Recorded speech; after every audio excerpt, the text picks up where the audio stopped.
Hello, everybody. Welcome to In-Depth. Episode number 7. Oh, you got the name right today. Yeah. He's been practicing that. I really, truly have. Okay, this episode is going to be probably our best one yet, I think. It's definitely our most prepared one. It is our most prepared one, which is why we are 22 minutes late. Sorry about that. We actually have a reason. Yes. Well, yeah. It's crazy. We want to talk today about Immortal All-ins. We're seeing an unrivaled amount of Immortal pushes against Zerg. Would you concur? Yes, I would concur as a Zerg player. Yeah. It's pretty crazy right now, right? So it's interesting. What was it, episode number 2, where we were talking about the Stalker Warp Prism play? Right. So basically, guys, Stargate has been the go-to opener for a long time against Zerg. A really long time. And it was long enough that they tried to shift the meta. Like, the reason why they nerfed Ling drops originally was so that people didn't have to go Stargate every game. Like, that was their original reason. Like, they were trying to nerf certain things so that people weren't so reliant on Stargates, because the idea was if you went anything but Stargate back in the day, you died. Mm-hmm. So, yeah, it was a really long time. It was really stale for a long time, but there's a lot more diversion and diversity with the robo openers in general. Oh, so we can for sure explore all the options that Protoss have now. Well, I think we definitely don't have enough time in just one episode. We're going to do a second Immortal All-In episode as Season 2 of GSL finishes up, because we're seeing so many of them. Mm-hmm. And obviously we can't get the replays for a GSL season until it's over. Yeah. But, this is part 1, basically, of robo openings, where they go and what your plan is with them and that kind of stuff. Yeah, the first episode is more like the emergence of it, like people are playing with it, people are trying it, testing things. And then the second episode is like, wow, people are just killing everybody with them. Yeah. So it'll be really interesting to see the evolution from this episode to the next part 2 episode. Yeah. But that will probably be many weeks from now. Yeah, we literally can't do it until after Season 2 is all over. So that is a while away. But this is kind of exciting because, I was wondering when and where did this actually occur? Right, because you watch so many games, you cast so many games, you can't remember the exact moments of everything. So basically, again, we went over the emergence of the Stalker Prism harassment openers that Stats did at IM Katowice, right? So that was when we saw someone do something that wasn't Stargate, and we talked about that, how that was kind of exciting. Well, things have changed quite a bit, and where did this new Immortal meta start? Okay, I did my homework on this one. All right, you guys are gonna see what this looks like. This is crazy. All right, let me switch us over to here. Okay, so I mapped out every PvZ game from GSL Season 1 and Super Tournament, every single one. Mm-hmm. So let's take a look, because there's a certain person who showed us what this build is all about, and that this is good now. So the first thing we had was Group A of GSL Code S Season 1, round of 32. Okay, so Trust played against Dark.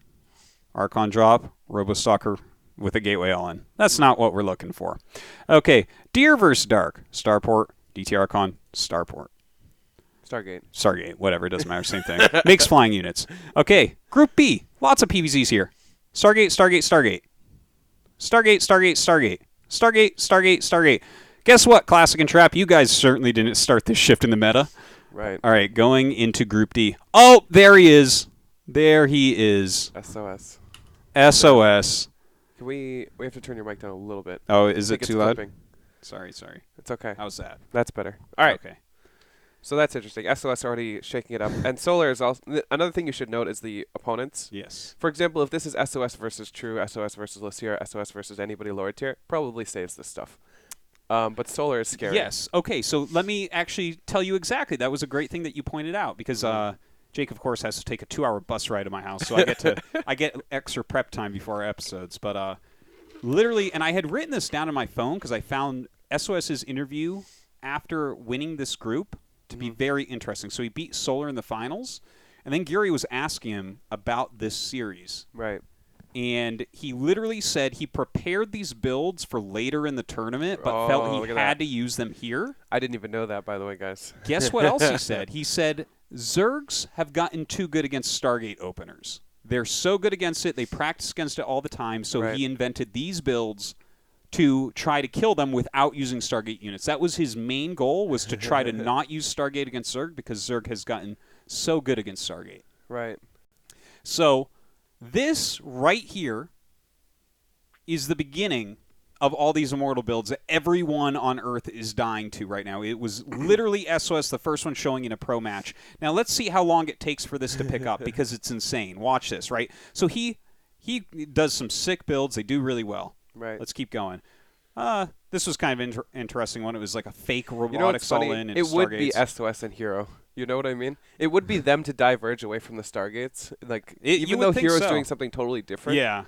It would be Hero, you know? It would be fucking SOS and Hero. I had so many interesting thoughts while I was going through these games, because like I was pretty sure it was SOS who started it, because I had remembered that he had used robo openings and had an interesting interview about them. Right.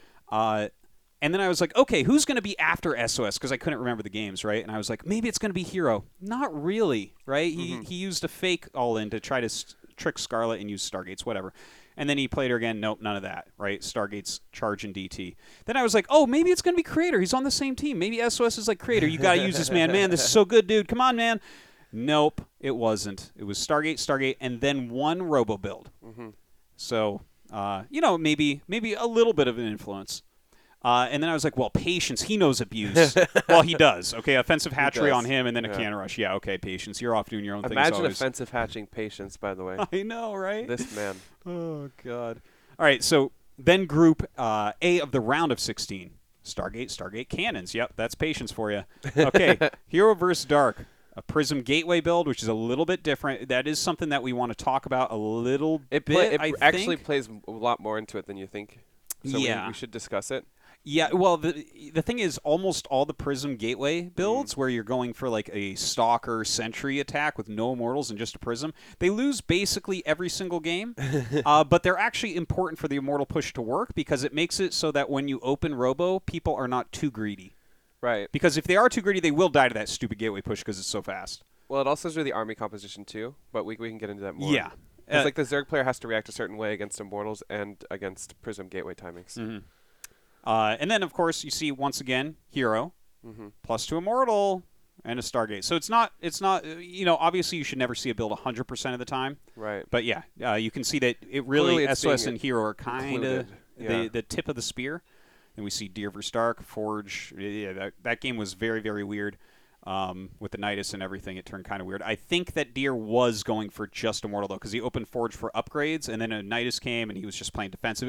That's a great game to watch. I don't think we're necessarily going to go over it today. And then there was an offensive hatch game, and he did go into Robo. But offensive hatches seem to be also something that's going on here. Yeah, I know, right? It's actually a surprising amount.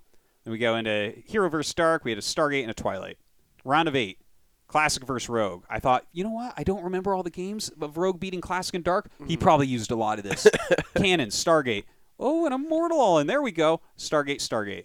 Well, round of 4. Certainly, the Immortal All-in did well, right? Stargate. Archon drop, Twilight, Cannons. Immortal All-in. Well, okay. Here's another thing to think about, too. Versus Dark, specifically, Dark is a pretty aggro Zerg player in general. It's true. You probably don't want to be doing anything that you're not comfortable with against Dark, because Dark will kill you. So, but Rogue is a bit more passive, a little bit less like out there and in your face. So it might make more sense to kind of include that versus Rogue and less versus Dark. Definitely would agree on that. Like we saw those games in the group with Losira and True, and how it was like all Stargate. That's a very defensive opener, and it makes sense, right? Still another thing too. It's not only it's defensive, but you're really comfortable with it. Yeah. Right. Yeah. Like imagine going Robo and not necessarily feeling every defensive option. Whereas Stargate, we just have infinite defensive options. You can just go Twilight, Templar Archives, or whatever off of 2 base. Yeah. Like you can do whatever you want. It's just more comfortable. Yeah. And against players that you're superior against, you want to play what you're most comfortable with, regardless of if you're behind or ahead. I would mostly agree with that. And then Super Tournament, it only had the one PVZ, Hurricane versus Rogue. Stargate, Immortal All-in, and we might go over this DT Archon game. That might be one of the only non-Immortal All-ins that we check out today. But that's actually all of the games from GSL Season 1 and Super Tournament for PVZs, right? And you can see that it didn't catch on much. Right. SOS was completely convinced very early on by this, which I think he just continues to fascinate me just as a player. The only thing is I feel maybe stats. Where are stats' games? Did he not play any Zergs? Yeah, he didn't. Because I was going to 'Cause say he lost stats very is early on as a probably the Terran. only other person I would see more robos from, I would think. Because again, we saw him do it in IEM, and that was before. Yeah. So he's had more and more time to perfect the robo openings as well. Was it only stats that we saw robo openings from in IEM? At IEM, those are the only ones that I found that were So- like. Well, there were other robo openings, but that one was specific because it was the Stalker one, and we Right. were interested in it for Well, being an option other than Stargate. Other than Stargate, right? But my point is still, stands that he's had more time playing Maybe. with robo, that he'd probably be more comfortable breaking it out against Zergs, but we didn't see it. So that's the only question mark that I have right now. Yeah, sure. Because he's the only one else that we saw opening robos before everybody else, basically. Yeah. Him and SOS. And we saw in some of the middle tournaments, Zest doing some stuff like that as well. But Zest is a madman, though. yeah, no, that's sure. Well, the true madman is SOS, so we're SOS, going to yeah. look at his games first for sure. Yeah, I think we're just about ready to get into those, Yeah, right? let's get into some games. Yeah. I'm ready. Yeah.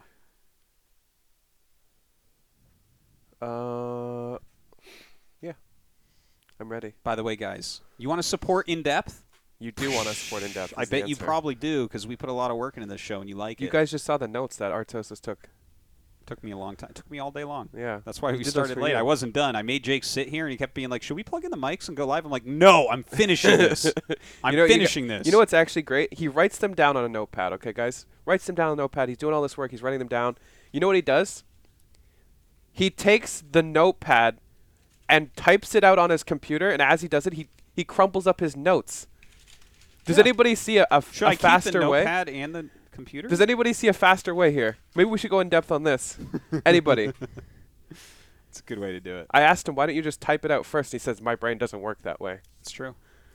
I actually write everything down, like with my hands. He writes them down, then puts them on the computer. Yes. And then crumples Well, up the his notes. computer's a good place to store them and to show people on stream. Like I've tried writing stuff on here and like going like this to the screen before, and it doesn't work as well. Right.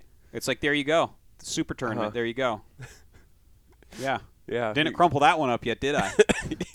He could have just wrote it out in the first place, but yeah, his brain doesn't work that way, guys. Okay.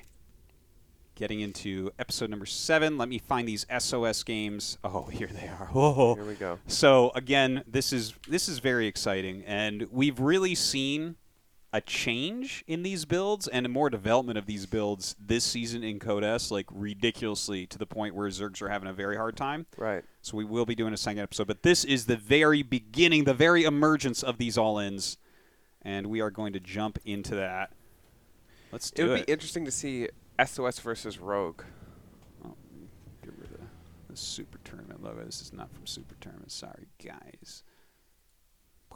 There we go. Go ahead. Close enough. Sorry, say that again? It would be interesting to see Solar or SOS versus Rogue, if these are SOS versus Rogue replays, because they live in the same house. Oh, yeah. Because I'm curious if SOS practiced with Rogue to do this stuff. Yeah, that is interesting. You may have. Because I don't think it's really a ladder thing. This is something you don't want to do on ladder, because once you alert Zergs to the possibility of this coming, it's way less effective. One huge thing. Who does this? What absolute madman builds their pylon in their main? You know how easy it would be for me to kill one of these guys? You know? Well, he would have gone Stargate against you, just like they were going against True and Lucira. It's true. But I want to mention... Why not just wall? He does this all 3 games. I don't get it. All 3 games. What's the point?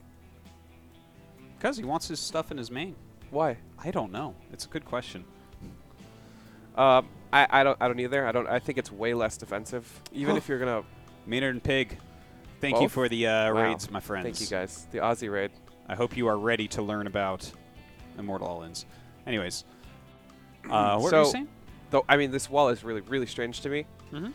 It's a little bit safer against 12 pool. Like, if he doesn't scout, maybe this wall makes more sense. Actually, did he not scout? He scouted though. He blocked this.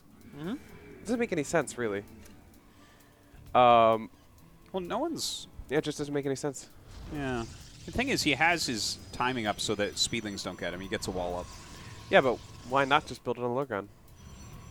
Well, like, it does take longer travel time, right? It does. Yeah. It's true. You lose like 6 minerals, I guess. Nah, you lose a little bit more than that. Maybe 12.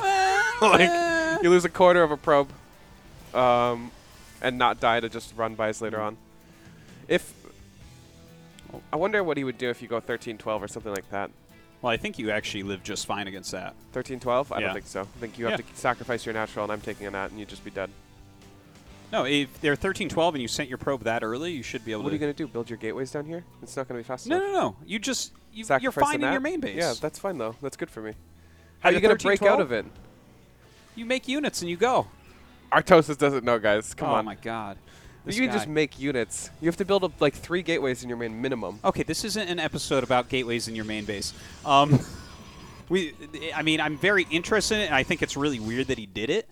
Uh-huh. I'm just curious if it's a certain map, too, because this looks like a pretty easy wall. I guess 2 gates and a He pilot. does it on all 3 maps. Yeah, I don't know. So It I seems- really don't know the answer behind it, but I'm sure that he has ideas. I want to point out a couple things, though, right? Because one thing that I wanted to talk to you about today, because a big part of what I want to go over is not just what the Protosses are doing, but what Zergs may. Huh. This makes a little bit of sense. Okay, wait. My brain is thinking. How do you scout the first unit if they don't wall on the low ground? Okay, so for example, as a Zerg player, when I see a Stalker or a Sentry, I almost immediately assume it's a Robo. There's almost no question, especially a Sentry. A Sentry is 100% a Robo. Mm-hmm. If they don't build, it's just such a fast tell because the first unit coming out of the gateway is always just going to be a Stalker or a Sentry if it's a Robo. Yeah. And the gateway's right here. You sit your Overlord here. You can see it perfectly. But if it's in the main up here, it's basically harder to impossible to tell. And his second unit was a Stalker? Yeah. Thing is, if the And Adept also doesn't he's come, just- you already know, right? No, not necessarily. What, people make Adepts and keep them at home? No. Wait, what do you mean? So if an Adept doesn't come, don't you know that it's a Stalker or a Sentry? Not necessarily. It depends. But, But not has anyone necessarily. ever made the Adept and left it at home? Yes, if you're worried People that they're have going to if you're worried they're going to cheat. But if have you have a okay, Probe Scout. for example, there are people that will build 6-lings, right? And then just run them around the map, and then the Adept leaves, and you run 6-lings into the net. Yeah, yeah, yeah. So as soon as you see any Zerglings, Okay. sometimes Protoss are just like, I'm not going to worry about that. Yeah. But in general, you're right. Most people will Okay. send the Adept out. I think that's the only situation you leave it at home. But even this game, he built an Adept and then a Sentry and left it at home. So Well, I suppose. But hold on one second, though. I do want to point out one Sure. thing, because part of what I wanted to talk about in this is what Zergs might do to fight better against this. Mm-hmm. And one idea that I had, of course, is getting like quicker Overlord speed to actually see what they're doing, because part of the problem is you don't know what type of push they're Right. doing. And Solar actually gets the quick Overlord speed game 1 against SOS. do you know why this is awful? Why? Because you just die to the thing you scout if you go Overlord speed. How much does Overlord speed cost? It's 100, 100. It's 100. And the problem is not necessarily the cost, but the fact that you can't react until it's already finished. Right? Like, for example, if you're just going to blind react to something that you don't know is coming, why even get Overlord speed? Right? You send the Overlord in, you see a Robo, and then you're like, okay, I'm going to react to that Robo now. Yes. It's already too late. Like, how many drones does he have right now? 36. 36 with 2 Overlords in production. If he just doesn't build any drones, that would be bad. He has to build some more. Yeah. So his Overlord's going to come in. It's going to scout a Robo. That doesn't necessarily tell you he's all in already. It really doesn't. He sees 3 gates in a Robo. Like, could be an all-in, could not. Yeah, he because has there's to wait. a Forge there especially. So yeah, it's so he has to like- wait even longer Yeah. until he has full confirmation that it's 100% Well, all in. that is a big part of these. The problem with these, because like I get to watch the whole map while commentating, and I never know when they're going to move out. It's so hard to tell. hard. They move out with 2 Immortals. They move out with 5 Immortals. They move out with 1 Immortal. Sometimes no Immortals.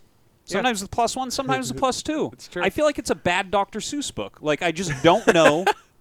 Even as I'm so you're I right. watch all You're these right. games over and over, and I can't really find a pattern of when they want to move out. It's almost completely random. It seems. It is. You know what else is really random? What they put in the prism. Oh yeah. Sometimes Could it's be Sentry, anything sometimes there. it's Depth, sometimes it's Stalker, sometimes it's Immortals. Like, Sometimes it's a mixture. Sometimes there's nothing in there. even sometimes they build a probe and they just put a bunch of shield batteries in your base. Once or twice. That's hero. That's hero for you. So, let's watch what he scouts with his... Whoa. Misclick.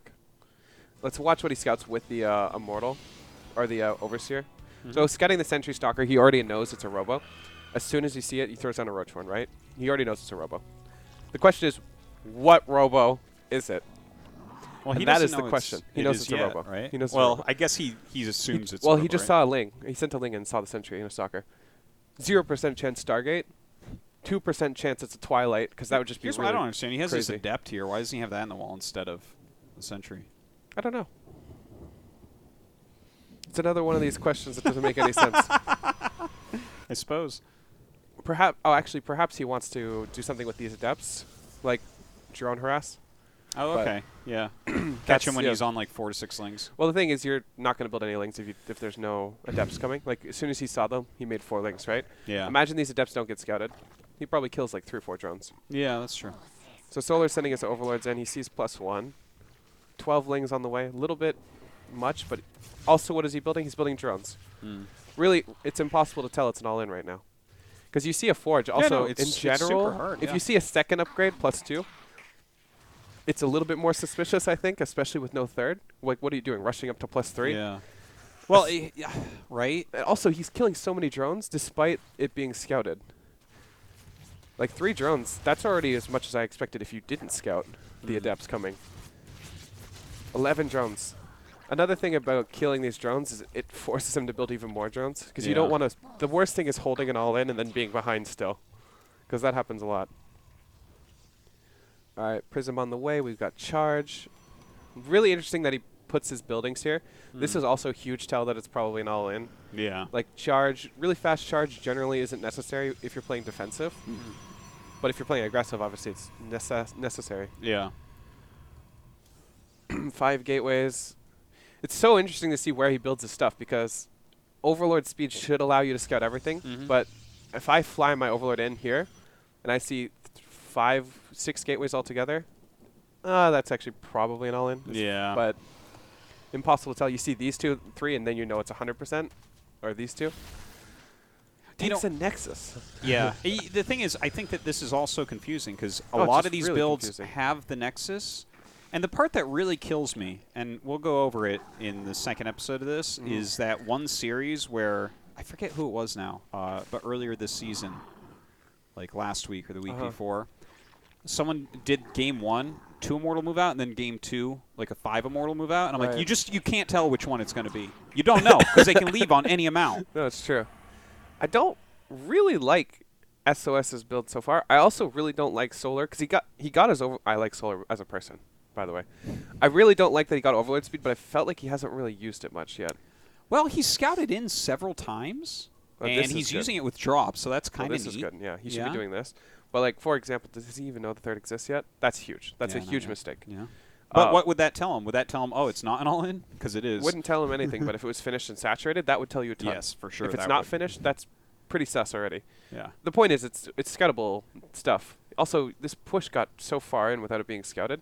That's true. That's true. I don't remember if a Zergling scouted this or not at all, but you know, this is pretty crazy that it's just here. This should not happen. Also, the replay ends soon, so clearly something went wrong for Solar. Oh, it's about to. Believe me. It's waiting for that +2. Ling drop is really nice. If you get Overlord speed, you kind of need to utilize it this way. It's the best thing you can do. I already feel really bad for Solar in this position. It's not even that many Immortals. See, he moved out 1, but +2. Yeah. He's hitting right before +2, but 4 sentries with a ton of energy. This is like a perfect timing. He could have waited like just, 5 seconds. it'll finish right after the charges are done. Nice force fields. These are really, really good force fields. Big thing about force fields, guys, is even if he uses the biles to kill the force fields, this is biles that aren't used to push you back. Yeah. So, really good stuff. As soon as he knows there's not 4 Ravagers too, you can just do this. It doesn't matter. Like, he can never just one-shot your Prism. So, you can be pretty aggressive with it. Okay, so again, he's using his biles defensively. This is about the best fight you can get if you're Solar, honestly. There's really not much you can do here. Like, he basically had a full surround on the army, but it doesn't really matter. Here's what I want to know. Okay. 0-0 versus +2. Yeah. So, where did Solar go wrong? What can Solar do better in this game to hold on? That's a good question. This is the thing that's I think really frustrating a lot of Zerg players. Right. Let's go back to just before the move out because you don't know he's going to move out, right? Wait, where is? That's the Adepts are gone. Here, let's get ready for this move. So here's one thing to think about. What did Overlord speed really give him? Like, what did it really give him? It gave him certainty that it's not DTs, I guess. But that's about it. I don't think that's enough. Yeah. Yeah, that's about it, Okay, really. so it didn't give him anything. The move out's about to occur right here, right? So he came out and he kind of zoned everything back. He had just killed a Zergling here and then started the Nexus, so the Zergling may have seen the probe go past. I want to read one Twitch comment. May I ask who the friend/really smart dude is? It's NoRegreT, man. I think he's talking about me. He's asking me. You're the one that's talking so much. It's Artosis. Thank you very much. Okay, so look, this is right at the beginning. Let's take a look at. Let's just watch what's.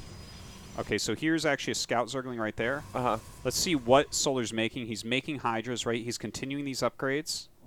He's getting a Ling drop ready. I mean, obviously that's good. Okay, you know what? I already think I can tell you one thing he could have done different. He could skip Hydras altogether and go heavy Roach Ravager.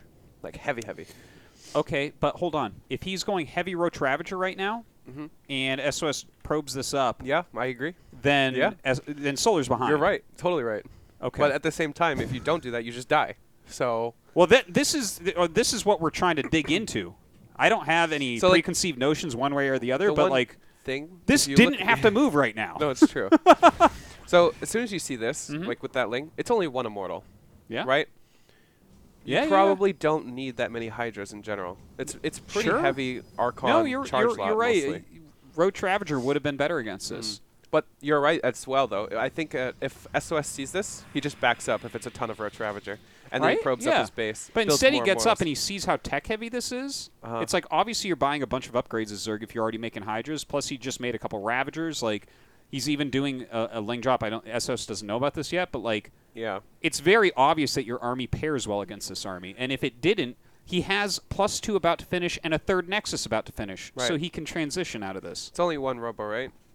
It's one Robo, that's right. He started 2 but canceled one. I think it was a mistake. I think the second Robo also would possibly stay in play if it's Mass Roach. I don't know if he scouted something and then decided not to go for the double Robo, but the double Robo is just so devastating against the Mass Roach play. Yeah.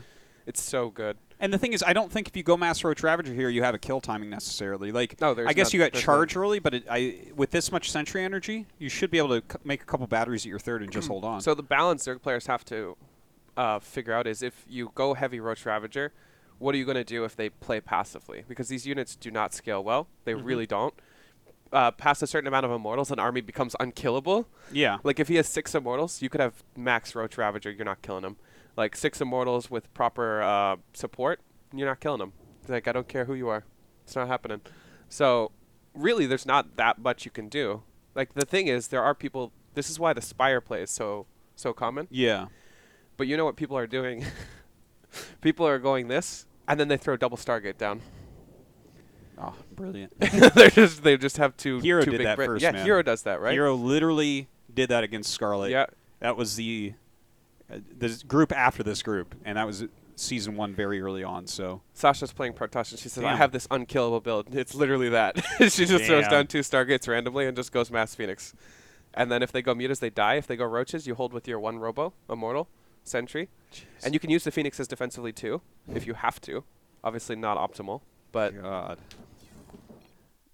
Okay, so this first game, it's a hard one to analyze. Like, I guess theoretically, and I don't want us to get overly negative or balance whiny or anything and like really try to actually analyze what this is, but it seems to me with that particular build that SOS did, right, Solar did not need to die to that push, but he would have had to make a bunch of Roach Ravager, which could have put him in a harder position a little bit later on. Yeah.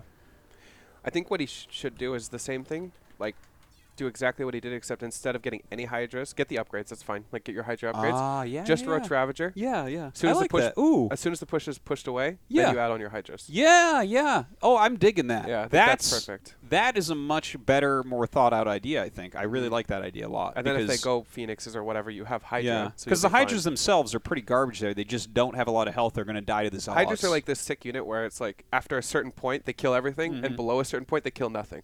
Yeah. There's no in between. It's kind of like an Immortal when you get a bunch, but not like an Immortal when you only have like 1 or 2. Yeah, because Immortals are at every range they kill everything. But it's kind of like an Immortal, but nothing like an Immortal. It's like the Immortal later on. Yeah, sure. But it dies instead of Well, not the thing dies. is, the critical mass of Immortals is almost 1, so I'm just kidding. I love you guys. All right. We're going to jump into game 2 of SOS against Solar because, again, he does 3 distinctly different Immortal All-in pushes and beats Solar. This game he actually loses. So, this is game 2. Overlord speed.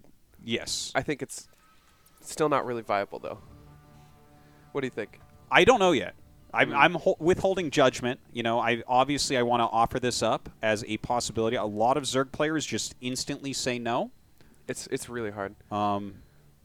Like, it's good against, I'd say 30% of the builds they do, but it's really bad against the 70%. Like, for example, you just got a Dark Shrine there. You're so good. You feel so great. But what I think is better than that is actually just building a faster lair. Some Zerg players have been skipping speed, and we'll probably see that more and more, because Link speed is basically useless against robo openings. You're not really building Links, ever. So that's just gas you can invest into a faster lair, faster upgrades, or whatever it may be.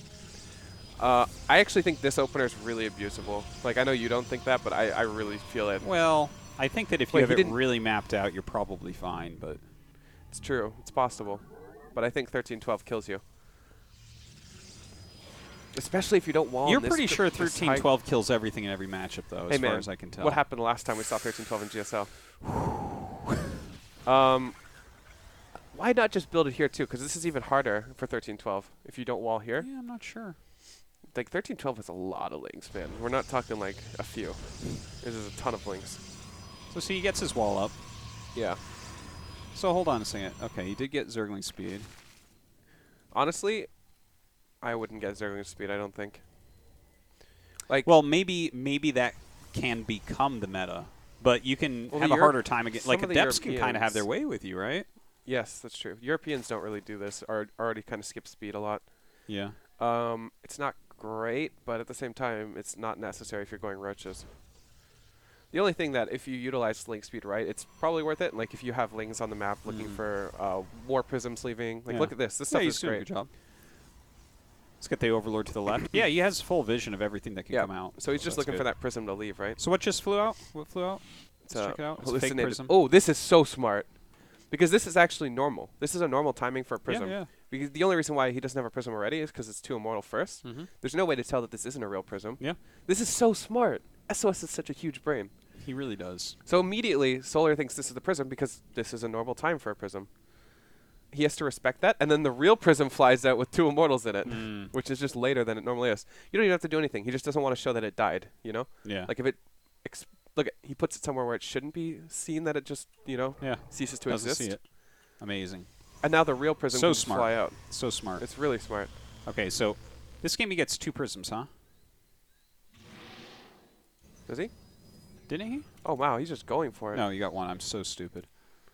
You fell for the hallucinated prism. No. I could even see his hallucination. Okay, so this is a 2 immortal push this game. Obviously, this is a lot earlier than the last one because he's knock up +2. He didn't even make a forge. He's doing a full wall. I mean, Solar knows 100%, right? As soon as you see it pushing out, he pretty much knows it's a very committed attack. Yeah.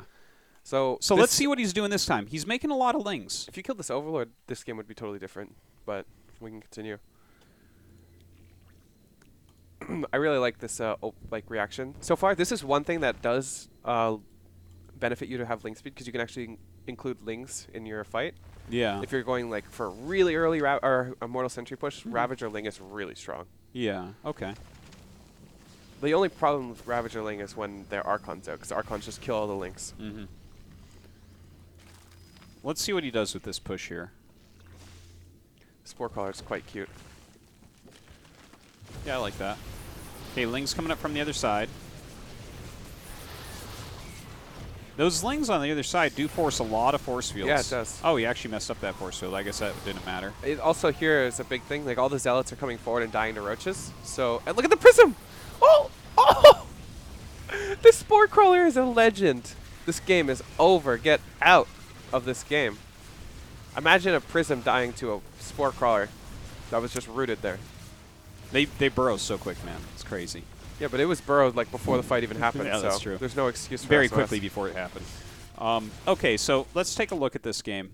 What did Solar do correctly this game, right? Because he wasn't sure. The prism, the hallucinated prism we already talked about, flew across. He followed it with the Lings. Obviously, as soon as this move out came, he hid the Immortals up here, and then they came and he saw it right at that point. One thing that I think SOS did poorly Yes. was that the fact that there was no Overlord speed, right?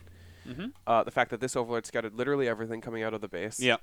The fact that he obviously sieged up his prism in a spore. Like I actually felt like Solar didn't really play much different besides skipping Overlord speed, which is good. Because if he had gone Overlord Well, he didn't speed, get the Hydralisk Den here either. it's just a different game. He would never get Yeah. the Hydra Den that fast. Mm-hmm. That makes sense. So skipping Overlord speed and going for a faster layer is the best thing you can do. I like that he brought his spores forward. I mean, this it's is good. The spore it's a literally is slightly MVP. different map. Yeah, he brought his Lings around for a flank. Unit composition-wise, the Ling Ravager Roach. Perfect. Well, you were talking about skipping Lings before, though. You can skip Lings. It would just be more Roach Ravager here, which Mm. would also be fine. But skipping Lings is not necessarily better in this situation specifically. Skipping Lings is better when they do the Archon Immortal pushes. Yeah. Because Yeah. Archons just demolish Lings. They do Yeah. nothing. And they also hit later, so you have more Roach Ravager, even more than this. Mm-hmm. But this was pretty much a perfect defense from Solar. But Okay. also, he had perfect information, Yeah. which is the problem with this build so far from SOS. SOS The thing is, he did make hallucination, so it's not like he could not have killed the Overlord. He could have, he should have. but then rather. the Prism Fake may have been a little bit weaker, right? Because you're not going to be able to get into a position before it disappears. Sure, but at the same time, Solar's got more question marks. Mm-hmm. The bigger thing, SOS is winning all the games where Solar has question marks of like what's going on, and he's losing every game where Solar knows exactly what's coming. Mm-hmm. When you're decisive as a Zerg player and you know that all you have to do is defend this push and you win, it's a million times easier to defend the push. The worst part is when you're like, I need to defend this push with a certain amount of units, Mm-hmm. or I lose. Yeah. If I build too many units, I lose. If I build too few units, I lose. Yeah. It has to be the perfect amount because you need to build drones. Like, for example, if this was, say SOS is taking a third base and +1. Yeah. You know how comically bad this game would have been? Yeah. Yeah. He has 4 drones at his third. He has no +1. He's got Roach speed that's just started. He literally would be dead, right? Do you think there was any time during this game after SOS moved out that there was potential for him to turn around? Because it didn't really feel like it. It felt like he had to attack. There was no chance the because full he wall. had no forge. Yeah.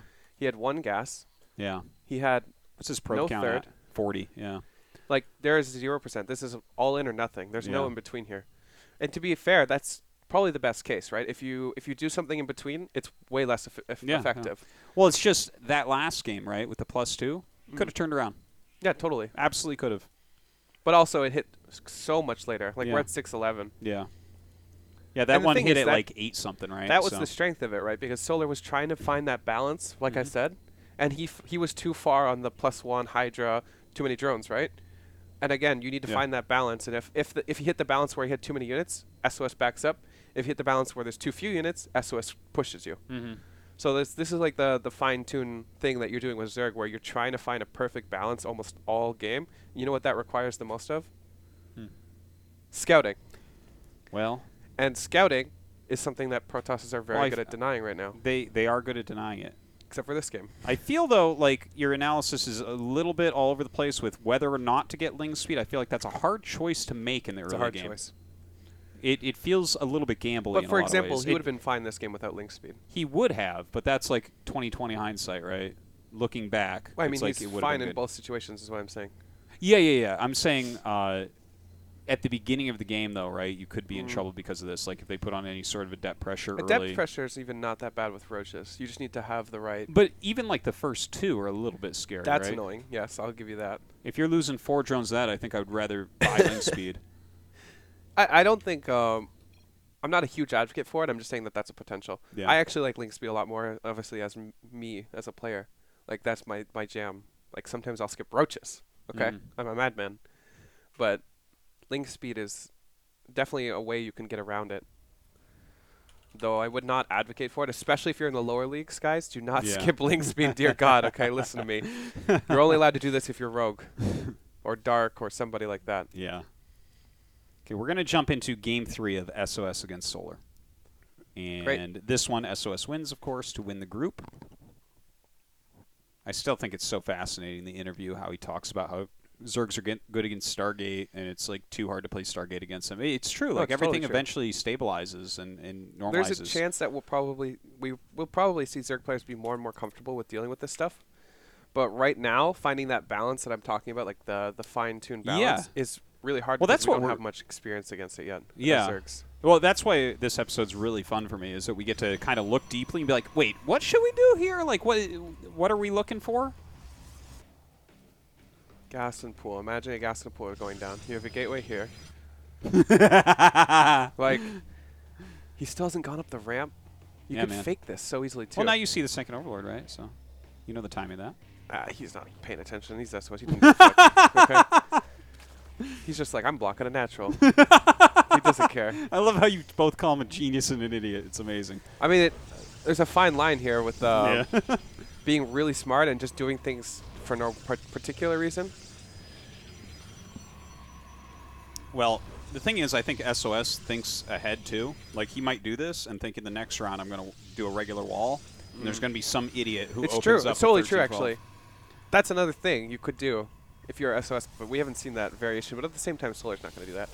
I really, really like the only thing I really like about it, and again, why not wall at the top of your ramp? I really like the fact that Solar can't see the first unit. Yeah. Like, scouting this first sentry immediately popping out of the gateway is just like, oh my god. You could leave your Overlord a little bit further out to make sure you're seeing, right? Oh, wait, no, it still can't, sees. though. It still sees. Like, if your Overlord's here or something and goes in, the Yeah, Stalker no, kills it too. I'm talking, like, I just wanted to make sure he could see the whole natural so his shade couldn't go around the yeah, he sees everything here. Yeah. Okay, so goes right into those 3 gates. You know what would be really, really interesting? If you opened with a Stalker with this build, right? Build these 2 gates in the low ground, and then you build a Stargate in the main. Or even a double Stargate. No, well, those are meta shifts that we might actually see now that this is getting really SOS popular. Specifically, because this is SOS's jam right now, is like not walling on the low ground. Because then, imagine you see a Stalker, you see these 2 gates. What do you think it is? It's Robo, right? It has to be. Yeah, you would think right now, especially with like game 1 and 2. I mean, this is from season 1 of GSL, but right now in season 2, 100% even more Robos. Yeah, right. You're so like you go Robo, and the thing is, you do not. The worst feeling ever is having a spore in each base if you're playing against Robo. Like, I don't know what it is. It just feels terrible. Wow. Like, imagine having a spore here, and then a Mortal Sentry comes in, and you're like, well, that spore was absolutely useless, and this spore was absolutely useless. Prism like last game. True. That should not happen, though. So those would be interesting shifts. Okay, so this time he actually kills this. Isn't that interesting? A shift from the first game. But it's a fake Phoenix, so this one is specifically for scouting, not for tricking, which is very different from the previous game. Uh-huh. I like it. I like the Prism, or the Phoenix Scout. It's really good. Sees a ton of drones. The Robo's on our way. He's adding both the gases this game. Both gases. This feels like it would already be a 3rd base. If you're Solar and you're able to scout this, but like, what is this? What is this? About 5 times better than the Patience move out we did in that episode. Well, that's true. It's literally 5 sentries versus 1, but it's so bad too, though. The only thing is that this will never die if you're good, right? Yeah, right. He's just trying to force units, and Solar knows that. Yeah, but Solar has to make a few units. Yeah, Solar has to make a few units, but if he brought his queens down, he might not have to. Look at this guy. It's so silly. Look how silly this is. You know, you could kill a queen, actually, if you force field these right. Okay, never mind. Beautiful. This is a Stalker for free. Yeah, that's fine. I think that's worth a Stalker. No, but... Yeah. No. Yeah. He could have force fielded once and then not lost the Stalker. No, he was still going to lose the Stalker. But there was with the 2 roaches and 2 queens? He was going to lose it. It was close, okay? I don't know. It just... the one thing is that Solar did build a lot of units. He's still building them, though, at the same time. 4 roaches. Okay, I think he already knows it's an all-in. Oh, yeah, he sees it here. Well, hold on. Let's check what he's scouted, right? Okay, so he sees this stuff moving out. Okay, so is this the first time he I mean, when you see 5 sentries that early, you already kind of know, right? It's true. You're never going to make 5 sentries, then a 3rd. That's not like a build. The only thing is that he's mining a lot more gas than normal if you do an all-in. Like, how many sentries? He's got 200 gas. 8 sentries right now. Yeah, this is a little bit more than you normally get. Like, normally when you take these extra gas, you add on your Twilight Forge and Templar Archives. That's what that gas is for, right? That's with the 3rd base. But this is just sentries, really. And he's not even going to use a lot of this gas because there's no reason to make that many sentries. 6 is already enough. Like, he attacks with this. He basically has infinite force fields already. This Madman, by the way, look at how He's got a Congo line here. I know. Like, imagine any amount of units on this side. Yeah. Like, this is just madman play. Let's look at the production tab real quick. Okay, so it's mostly Lings being made once again here. An observer. It almost feels like he wants to take a third. But Is that what you think that signifies a little bit? a little bit. Like, if he's using it to clear creep, this is just dumb. And Because the push is either going to be dead or Zerg is going to be dead. you'd think. There's no, like, I'm just going to sit here and harass for a little bit and then clear a creep tumor. Okay, so he doesn't even have charge or anything, right? This was really just a Sentry Immortal. This is like It's just weird to me. well, let's take a look at Wait, the one actual thing. fight, and then we'll I want to see rewind how a many little bit. drones he built. 52 to 44. Okay. It's a little bit on the low side, but at the same time, there's like no units here.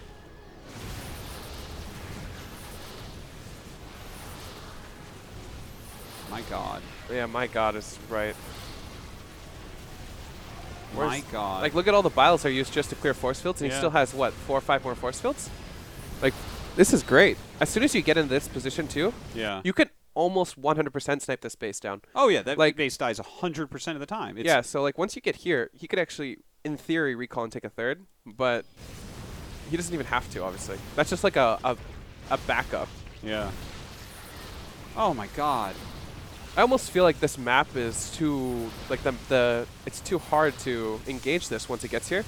Because there's, like, this force field, there's 2 force fields here, and then it's just a full wall, you know? If you get in there, obviously. Yeah. Look at this.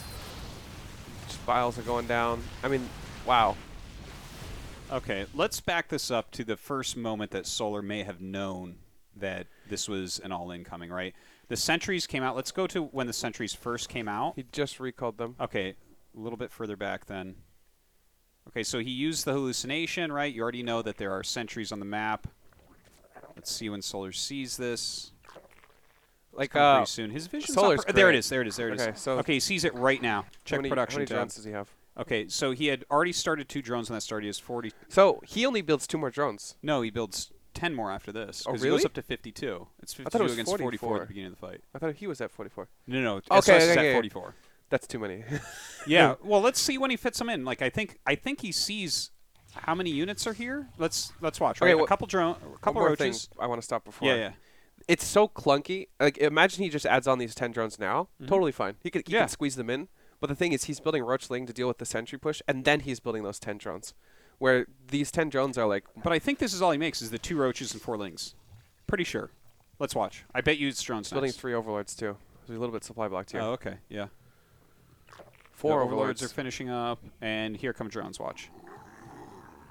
Some lings. Oh, a few more lings. Yeah. Some lings. Still no drones. Jeez, another roach. Yeah. This is so A good. little for bit of an SOS. overreaction. Yeah.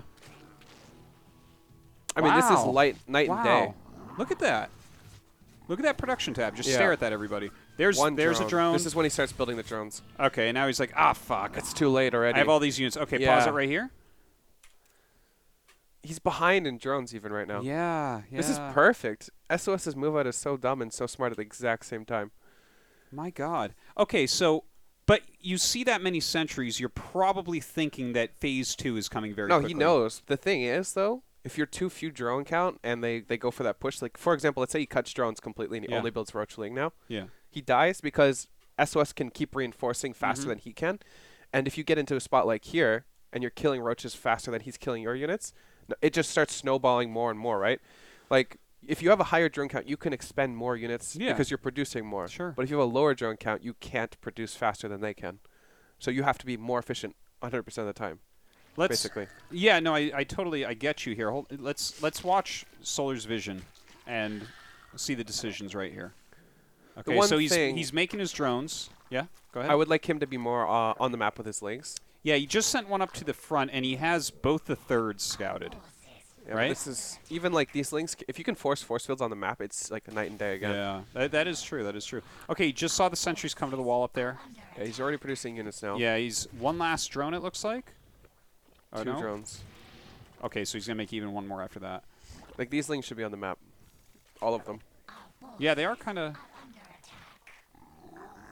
Like, you don't need to lose them, but Yeah, I know what you mean. just Like run around. feinting A lot and- of times you'll bait a force field out, and it won't Definitely. really do anything.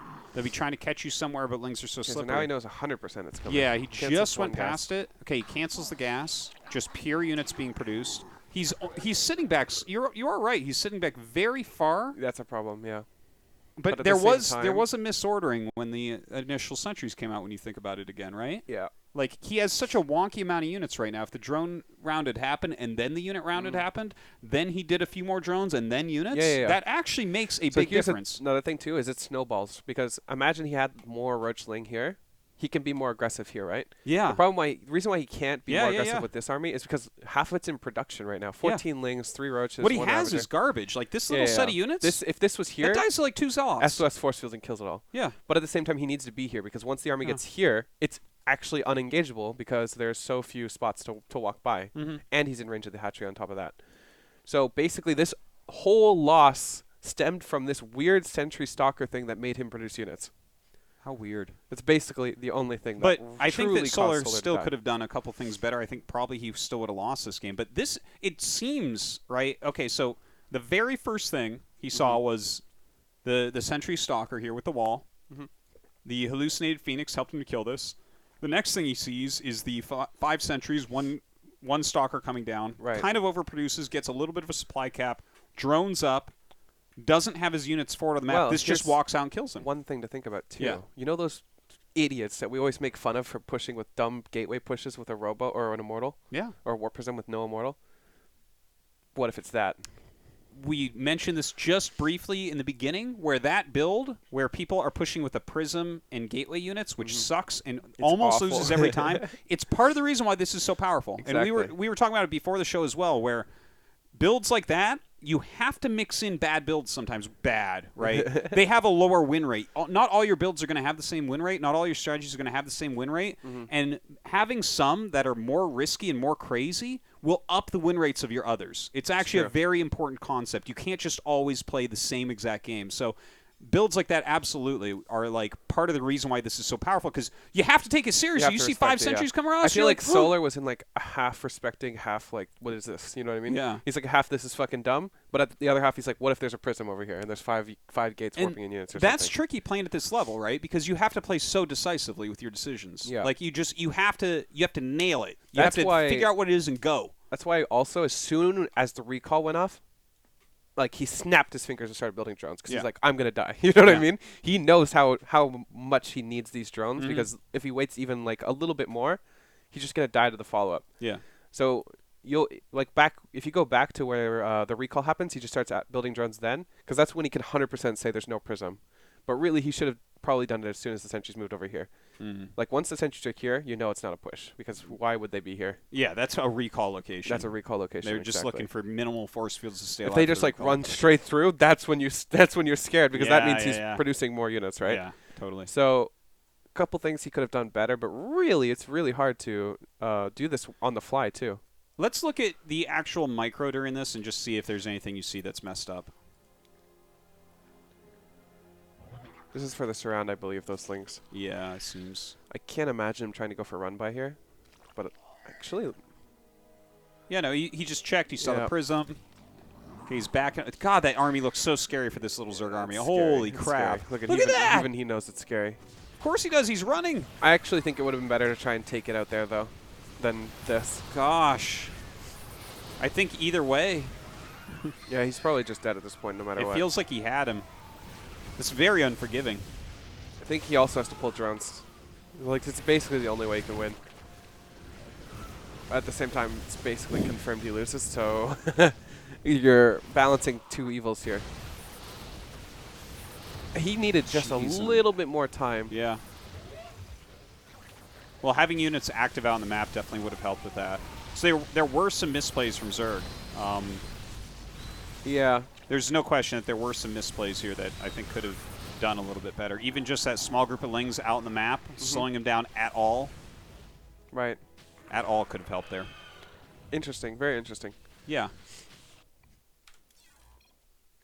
Wow. That's a hard place to be if you're a Zerg player. Like I know that feel because you kind of have to give respect to literally everything, but if you do, you die to certain things. Yeah. So you kind of have to just take risks. You have to. Well, part of the thing, like, if you want to be a player who really wins and really becomes good, you have to be ready to lose games. No one has 100% win rate in any game. Not Maru, not Flash. You will lose games. It would be interesting if a spine crawler built faster, because then there's more options to stop that kind of stuff without overreacting. Like, imagine, let's say, if we have a Brood War situation where you see that move, that Sentry Stalker move, you build one spine. It's basically shut down. You can just build infinite drones at that point. Or if you could reactionarily build spines in defense of certain things. The problem is Immortals are so good against spines, too. Yeah, it's a little bit But tricky. you would be able to push back that push.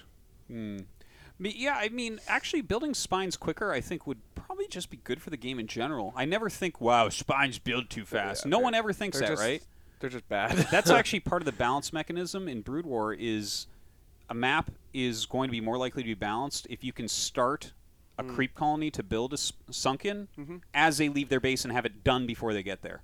That's like part of how you can tell if a rush distance is good. It would make ZVZ very different too, though. It would change ZVZ tremendously if you could build spines reactionarily, because a lot of the roach timings are basically unstoppable unless you go roaches. But if you could build, say, 7 spines, 8 spines, mutas are way better. We already see this where people build tons of spines, but the thing is, you kind of have to build. It's hard to have them in time. Exactly. You have to You preemptively always build.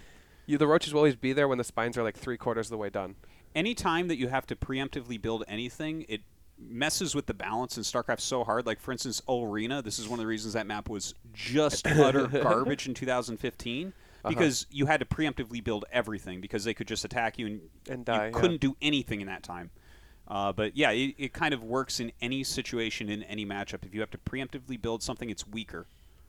Why not just more lings? If you're talking about versus roaches, lings are comically bad against roaches with +1. It's like a 2-shot to kill a ling, so they just disappear. Yeah. By the way, guys, thank you for watching. Check out our Discord, and you can leave Feel free to questions there as well, donate. and Feel free to support the Patreon. Feel free to watch our YouTube VODs. Patreon.com/InDepthSE2. Let's check out Suver's Creator, because this was the next very Immortal-based game. It's a very different one. But I think I pulled it out here, so I guess I wanted us to watch it. So, yeah, it'll be interesting to see the differences, because first off, Sue is a totally different player from Solar already. And Sue does end up winning this one, by the way. Good. So we can see maybe what Sue does right and what Creator possibly does wrong. And the thing is, this is a 3-base Immortal build. Okay? Right. So it's a little bit, and this is part of the thing that's really difficult as well, is figuring out, you know, what are you against exactly. Right. So one of the big differences already with this is so annoying, by the way, guys. If you're a Protoss, why you should be doing this every game? Especially on this map. This map has a really fast rush distance. All right, Robo.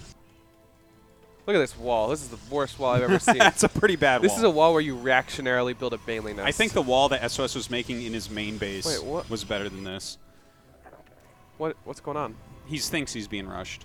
Why? He's paranoid. What did he scout? I don't know. That many lings, I guess? Yeah. He's just afraid. He's probably... Oh, come on, Creator. If He you doesn't let- want that one Okay. finished. At least he lets one. What? Oh, that's funny. What? That was funny. He was trying to play it like it was PvP, and then it didn't work. Okay, so now the Ling's actually see an Immortal on the way. So whatever the hell he had planned... It's just out the window. This is trash. Basically, the game is over at this point. Because Sue... Listen, Mr. Pro Gamer. The game isn't over at this point. It's StarCraft has basically a lot of things to it. Okay, especially when you see the Immortal and there's a shield battery You're going to here. be surprised at how close this game actually can look at times. If I'm Sue, I feel like $1,000,000. At the same time, why are you building 10 lings? I guess you kind of have to play it a little bit safe. But No, I kind of like the 10lings, right? If he keeps active with them, brings them across the map and stuff. Sure. The thing is, when the prism comes out, you got to chase it anyways. I'm pretty sure that's it's close to not being a wall, actually. If I'm a Zerg... Oh, It is an ugly wall, and definitely give you that. you know what's the greatest thing about these wall-ins is, like, look at the surface area around the unit that sits here. Yeah. Like, it's The control group of it's lings can hit so that. long, yeah. Okay, let's see the prism. Lings come out, see the prism. Here it comes. We can speed that up a little bit. We have lots of reps today. I already really, really like Sue's reaction, by the way. Like, he has the Roach Warren in case it's like a proper push, you know, like when you do that big sentry thing push. but he hasn't built any roaches. He's just keeping like a link count that can push pretty much everything away. Mm-hmm. Allows him to build more drones sooner. Like if we look at his drone count versus Solar's drone count, Yeah, take a look. it's already 43 at 5 minutes. I don't remember what Solar's drone count was, but it was not very high. He had 38 or 40 when the sentries came, right? No, he was going up. Yeah, right around there, and then he made 12 afterwards. So he had 40 when the sentry push hit. The initial 5. Like he could even be more aggressive with drones, but he's not. He's respecting it a bit more than he should, but at the same time, that's kind of the game you play. As soon as he sees this, he's building 8 roaches. That's far too many, I think. Well, here's the thing. Can he tell that this is actually going to be a third base? Because I already know that this game is going to actually be a third base mining, but can he tell? I think he can. The sentry count seems slightly low. It's too low. That's the only thing that's kind of giving it away to me. Why from Sue's point of view. He has so many probes on his... He's Alpha Star. It's crazy. He's ready to saturate I think that this base. is pretty much, especially, it feels like a third base to me. Well, the double pylon there. Yeah. That helps to feel like it. The fact that the prism is turning around and going back out, that makes it feel like it as well. Because if he was doing a push, I would probably just remain with his army for now. Right. No, I mean, there are things that make it this feel is like that. 100% a third if you scout this, I feel. It's close to 100. Like, it's definitely not 100 because they could just do weird things. But Yeah, the thing it is, the feels move-out like timings can be somewhat random. it feels very comfortable. He's still building lings. It looks like he actually wants to be the aggressor here, which, trust me, never fucking works. It feels very bad. Although I might be wrong this time because of the early game. I always thought this was an interesting move in this game as well, the Dark Shrine, as opposed to Like Templar a Archives. second Robo 2 could have been. But yeah. But yeah, like a lot of times when you open up like this, you'll go into Templar Archives, right? You kind of had it long enough. The DTs are not likely to do too much, and then you have the possibility of Size Storm, plus Archons cost less minerals that way. What was that he cancelled? I'm not I sure. just want to see what that was. Sure. It might have been another Hydroden. Did I go back far enough? Yeah, you did. He might have built 2 Hydrodens, actually. He's building his first Hydroden. Oh, yeah, it's a second Hydroden. That's all it is. He cancels it immediately. This happens sometimes to Zerg players. Happens to everyone, really. I feel like Zergs are notorious for building 2 of their structures, though. Imagine Protoss building 2 Twilights. Like, it just doesn't happen. Occasionally you see someone start 2. 2 Templar Archives is the best. Jesus, those buildings are too expensive to be building 2 of. Okay, so it is definitely different from the Oh my main God. subject. But what is that? yeah, I don't know, man. Run. He figured out that the wall was too ugly. Immortals couldn't fit through that hole, I guess. This is the worst Isn't that thing I've funny? ever seen. That wall, really. Oof. Sue's push feels like it could have been stronger if he had just built drones earlier and then did this. But at the same time, he's not even pushing either. Do you He see just this has drop? A lot of units. 2 depths, 2 DTs. What is this drop? There's actually... Oh, there's no overseer. Never mind. So far, it feels... Actually, +2. It feels like Creator's getting the better end of this deal, but at the same time... I don't feel like Sue, right? He's getting Overlord speed right now. Like, what is he... I mean, I guess it's not that surprising what you're going to see. You're going to see He saw the Immortals. DT, right? Yeah, I believe he saw That's the already a DT. big deal. Because Yeah, see, he's... if he didn't definitely see knows. it, because it could have been double Robo, right? And this feels terrible if it's double Robo. Like, imagine, like, 8 Immortals, because that's basically what it would be, versus this army. It's just never going to happen. Plus, in theory, you could have Templar as well. Yeah, he knows that it's double... Oh, it is double Robo. Yeah. Okay. The Immortal count's still a little bit low because it was a little bit late on the So he second. definitely could have had Archons, though, too. He could have had just, like, 2 Archons and all the Immortals he has. I'm wondering about this Look at attack all the that's coming up. Immortals. They're everywhere. Is this attack... What? What? What a random place to morph. The only thing is, this attack... What is going on? He's worse than... Creator does this sometimes. This is like patience. Imagine how much stronger this army is if he has like 2 more Archons too. Like it just feels so much better because any lings that get on top or just die. This is the worst wall I've ever seen in my entire life. Continues to be pretty bad. This attack to me in general feels very weird. It just feels bad, honestly. Like, Creator had a suboptimal army composition, and he's basically holding it still. He could have done a better job at having this be a wall, by the way. Like, this is the worst wall ever. Imagine if this is one choke, like, you know, the gateway here. Yeah, like yeah, this yeah. pylon's gone or whatever. Takes a lot longer to break through there. Exactly. These units take a lot longer to get through, plus force fields are a million times better. Yeah. Just had no sentries up here. This army walks up and kills a bunch of immortals. That should never happen. You know what I think happened with the wall is he built the first pylon in the wrong place, and then he just did what he could with it. Is this the first pylon? Yeah. That is the worst place I've ever seen. Yeah. If that was over to the left more, it would have been so much better. It should have been like here. Yeah. Like, look at... Then he could have actually made a real wall. The circle's probably like something like this. Like, you could probably build a cannon down here, you know? So, imagine this gets shut down. Because it should have, right? It really should have. It just gets shut down. Like, there's none of this happens. Like, up here, this doesn't happen. It's just an amazing game for Creator. He's got +2. Yeah, he would have had lots of probes. Sue has how many drones or even now? Look at... He lost 9 probes. And he's just behind by 3 or 4. This is like an amazing spot for saturation. It's an amazing spot for Creator. He really just needed to prevent this stuff from happening. He actually still feels like he's in a really good spot even now. Right? He doesn't lose this game, does he? Sue ends up winning this game. How? That's incredible. It's four probes down. He's got +2 on the way. Sue is pretty much stuck in a Roach Hydra army composition.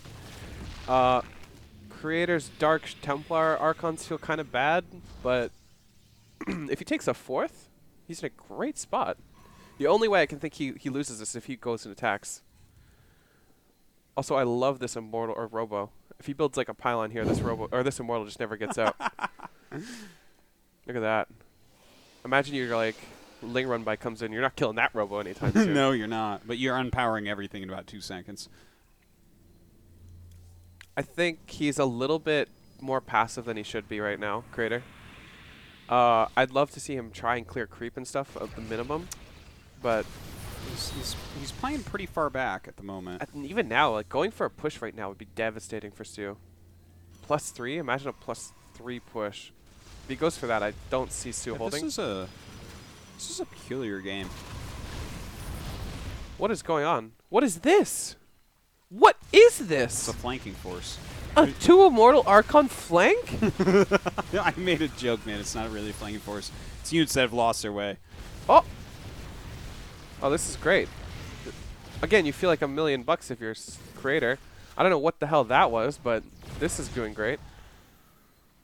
If only these Archons could just chase these. Oh, wait. Oh! Afraid. I'm just gonna pop out. Oops. What the fuck happened here? What is going on? Seems like he just got a bit disjointed. So this push got demolished. It wasn't even close. And all he had to do was have this stuff here, maybe a couple more shield batteries. If he hits the +3 timing, he feels so good. Yeah, if you look at those army supplies and everything, it What's really going on seems right like now? lead to a Creator. What are these doing? What are we exploring? They're chasing, dude. What is that? Why here? That's a panic click. Okay, well, if the Creator was anybody that wasn't Creator right here, like if this was, say, stats. Oh yeah. Or this like is one of the very best Protoss in the world, then. Even now, this feels fine. Yeah, but yeah. Oh, totally. Wait. The only thing is his supply isn't treading out as efficiently as it should be. How many Immortals does he have? 10! 10 Immortal. Oh my god, I've never seen more Immortals. That is insane. Oh, you've definitely seen more Immortals than that. But 10 is like... 10 is if like you're not attacking on 10, are you just looking to die to Broodlords? Like, go. It's true. What are we waiting for? I can't... What is Sue on about either? What is this? He's just chilling with the Roach Hydra. Ah! Why? Why do we do these things? These Protoss are masochists. I believe that's the word for people that hate or like pain. Yes, it is.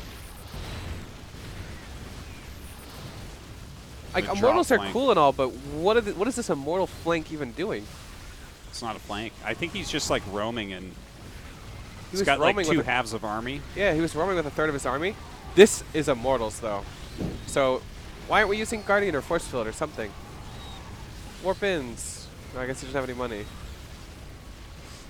I'm not sure that we really have learned too much from this game in particular. Nah, this game just felt like Creator was getting A bit of outclass, outclassed, perhaps.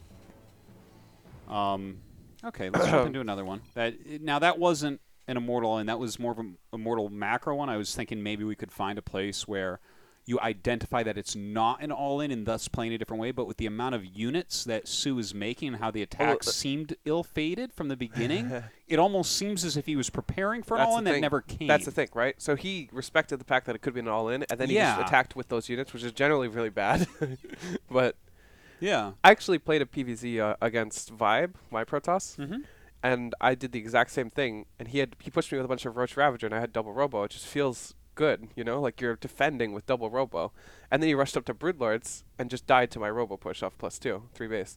Like, it's basically impossible to find that balance without respecting the Immortal a ton, and then having way more units than you should, which you then feel like you need to be aggressive with. Yeah. Because you're just sitting back at home with a ton of units. Yeah, it feels like every game that I lose when I have that many Immortals is literally I just didn't attack in time, and the Broodlords just barely stopped my attack.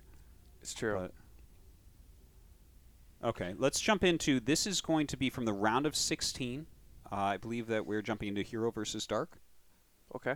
Sounds good. And again, it is so interesting, like you mentioned. Of course, it's SOS and Hero that are really kind of at the very forefront of bringing back different things, the Immortal attacks. Now, that was Creator playing a macro version of an Immortal build, and it didn't quite work out for him, but there's been, if we had all the replays of now, we could show you better versions of a macro version of the Robo build. But the thing is that people are not, at this point in Robo's infancy, they're not as good at... Season 1, we saw very little. I showed at the beginning of the show all the PvZ games and what build orders were used. Yeah. And it was very rare in this first season. Yeah, like, so we're already it's in its infancy. Over halfway through all the Robo games. But the thing is, part 2 of this series that we're doing on Robo openings in general, it'll be way more refined. Like, the difference is that people had a ton more practice. By the way, this stuff is really, really annoying to deal with if you're Protoss. There have been a lot of offensive hatcheries. It almost seems like... the thing is, a lot of these builds where you're going for these sharp all-ins, if Zerg decides to make the game look different, you have no option, right? Like, the game looks different. Look at this. Go back in. Go back in. Do it again. He should have did it again. But I guess these are close I think it was enough. a little bit too close, but... Actually, he could have stopped these 2 Adepts from being produced if he had done it again. Because these Adepts would never kill a hatchery. He'd either have to pull his probes again from up here, or he would cancel it. This game actually is kind of interesting, the way that he goes about this. Like, the 2 Adepts for the pressure after the offensive hatch, and then he goes... Well, I crumpled up a piece of paper with the notes on it. I remember I watched this, was like, oh, this was a neat game. Oh, this is annoying. Speed up a little. If you're a Zerg player and this stuff happens to you, it feels really, really bad. Are there 2 Overlords in the main base? Oh, no. Yeah, there's that, and then 1 Overlord.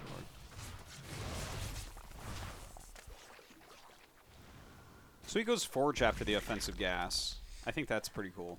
Slow everything down because you don't have your gas timing exactly right. Yeah. If he starts the +1, that is. Yeah, this +1's a little late because there's no gas in the main, but...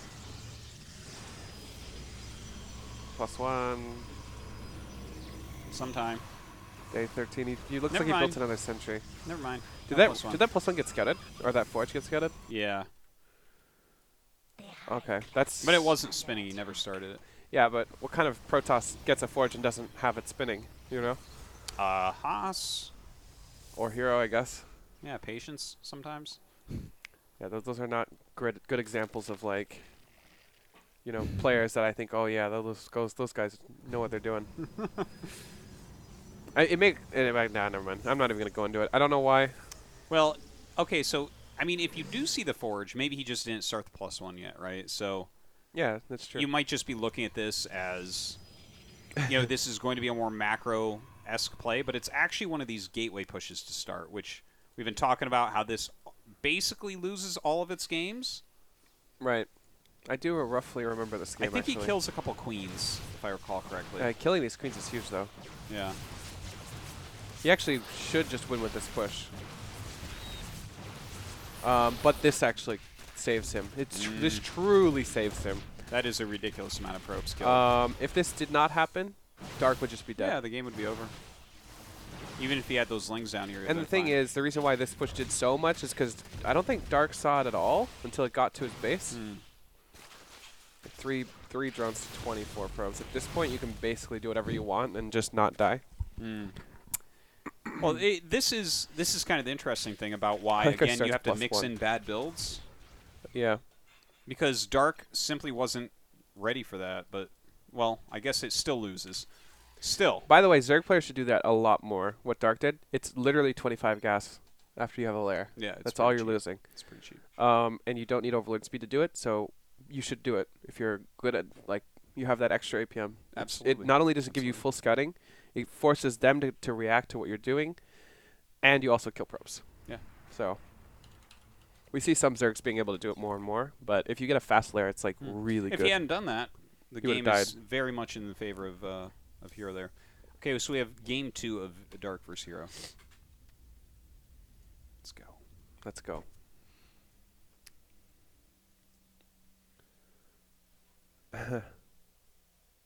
Interesting. What do you think so far about these robo openings? Well, I'm looking forward to the second episode of this. Like, I'm really glad that we're going through this stuff right now, because this is the rebirth. It's overall. the infancy. Yeah, it's like this is where it all started with SOS, and then Hero a little bit, and now it's just spread like a plague, and it's like all we're seeing right now in the matchup, right? Yeah. But it helps to look at the birth of it and like, okay, what are they doing? What are the Zergs doing? And then later on we can look as it evolves, as to like how has it gotten better? What are people defending better, attacking better with it? And, yeah. Well, people are feinting a lot more things too. Like, they know what Zergs are looking for. I think SOS is ahead of the curve here. That's probably why he's not walling on the low ground, because he's already trying to feint things that throw Zergs off. You can already see it, right? When you watch SOS play, and he sends out a hallucinated prism around the time when a regular prism would come out, and then he does a big immortal push, no overlord there, probably Solar just dies. Yeah. But yeah, you see him do it the most so far, but people get better at doing it when we get further into like the meta of people playing it more. But these games it's very fascinating, especially to kind of slow it down and look like, okay, what's been scouted? How can you react here? What does this really mean? Because it's so hard. I keep mentioning that even during when I'm casting this live, right, I see the whole map and I'm not sure when they're going to move. Right. Whereas there's like a lot of all-ins in the past, I could have told you the second when they were going to move out exactly which upgrade they're waiting for and stuff like that. No idea here.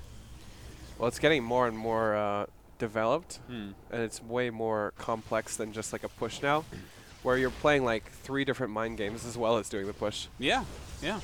Because it's so complicated. People who just do a push without anything, it never works. Like, for example, there was a mind game in that game that SOS played, but really it was just full intel for Solar, and it got shut down so hard, right? And then every other game he didn't have full intel, and the game was just ended. So this game is a +2 push, clearly. Yeah. And let's see what Solar's scouted so far. Let's just try to take a look. Oh, B and V are right next to each other. Okay, so he's seen the Robo. Let's move up. He's seen the Forge and the Twilight, right? Check it, check it. Top right, top right. No, apparently not. Oh, okay. Did he just scout that, though? I want to go back one more second. This is kind of good at stuff to do, but he didn't see it. Like, seeing this come out Now Yeah, okay. that is like 100%. That right? tells you exactly. Yeah, it's at 6 minutes. You would have already made your third nexus. The only problem is he's already on Hydratech.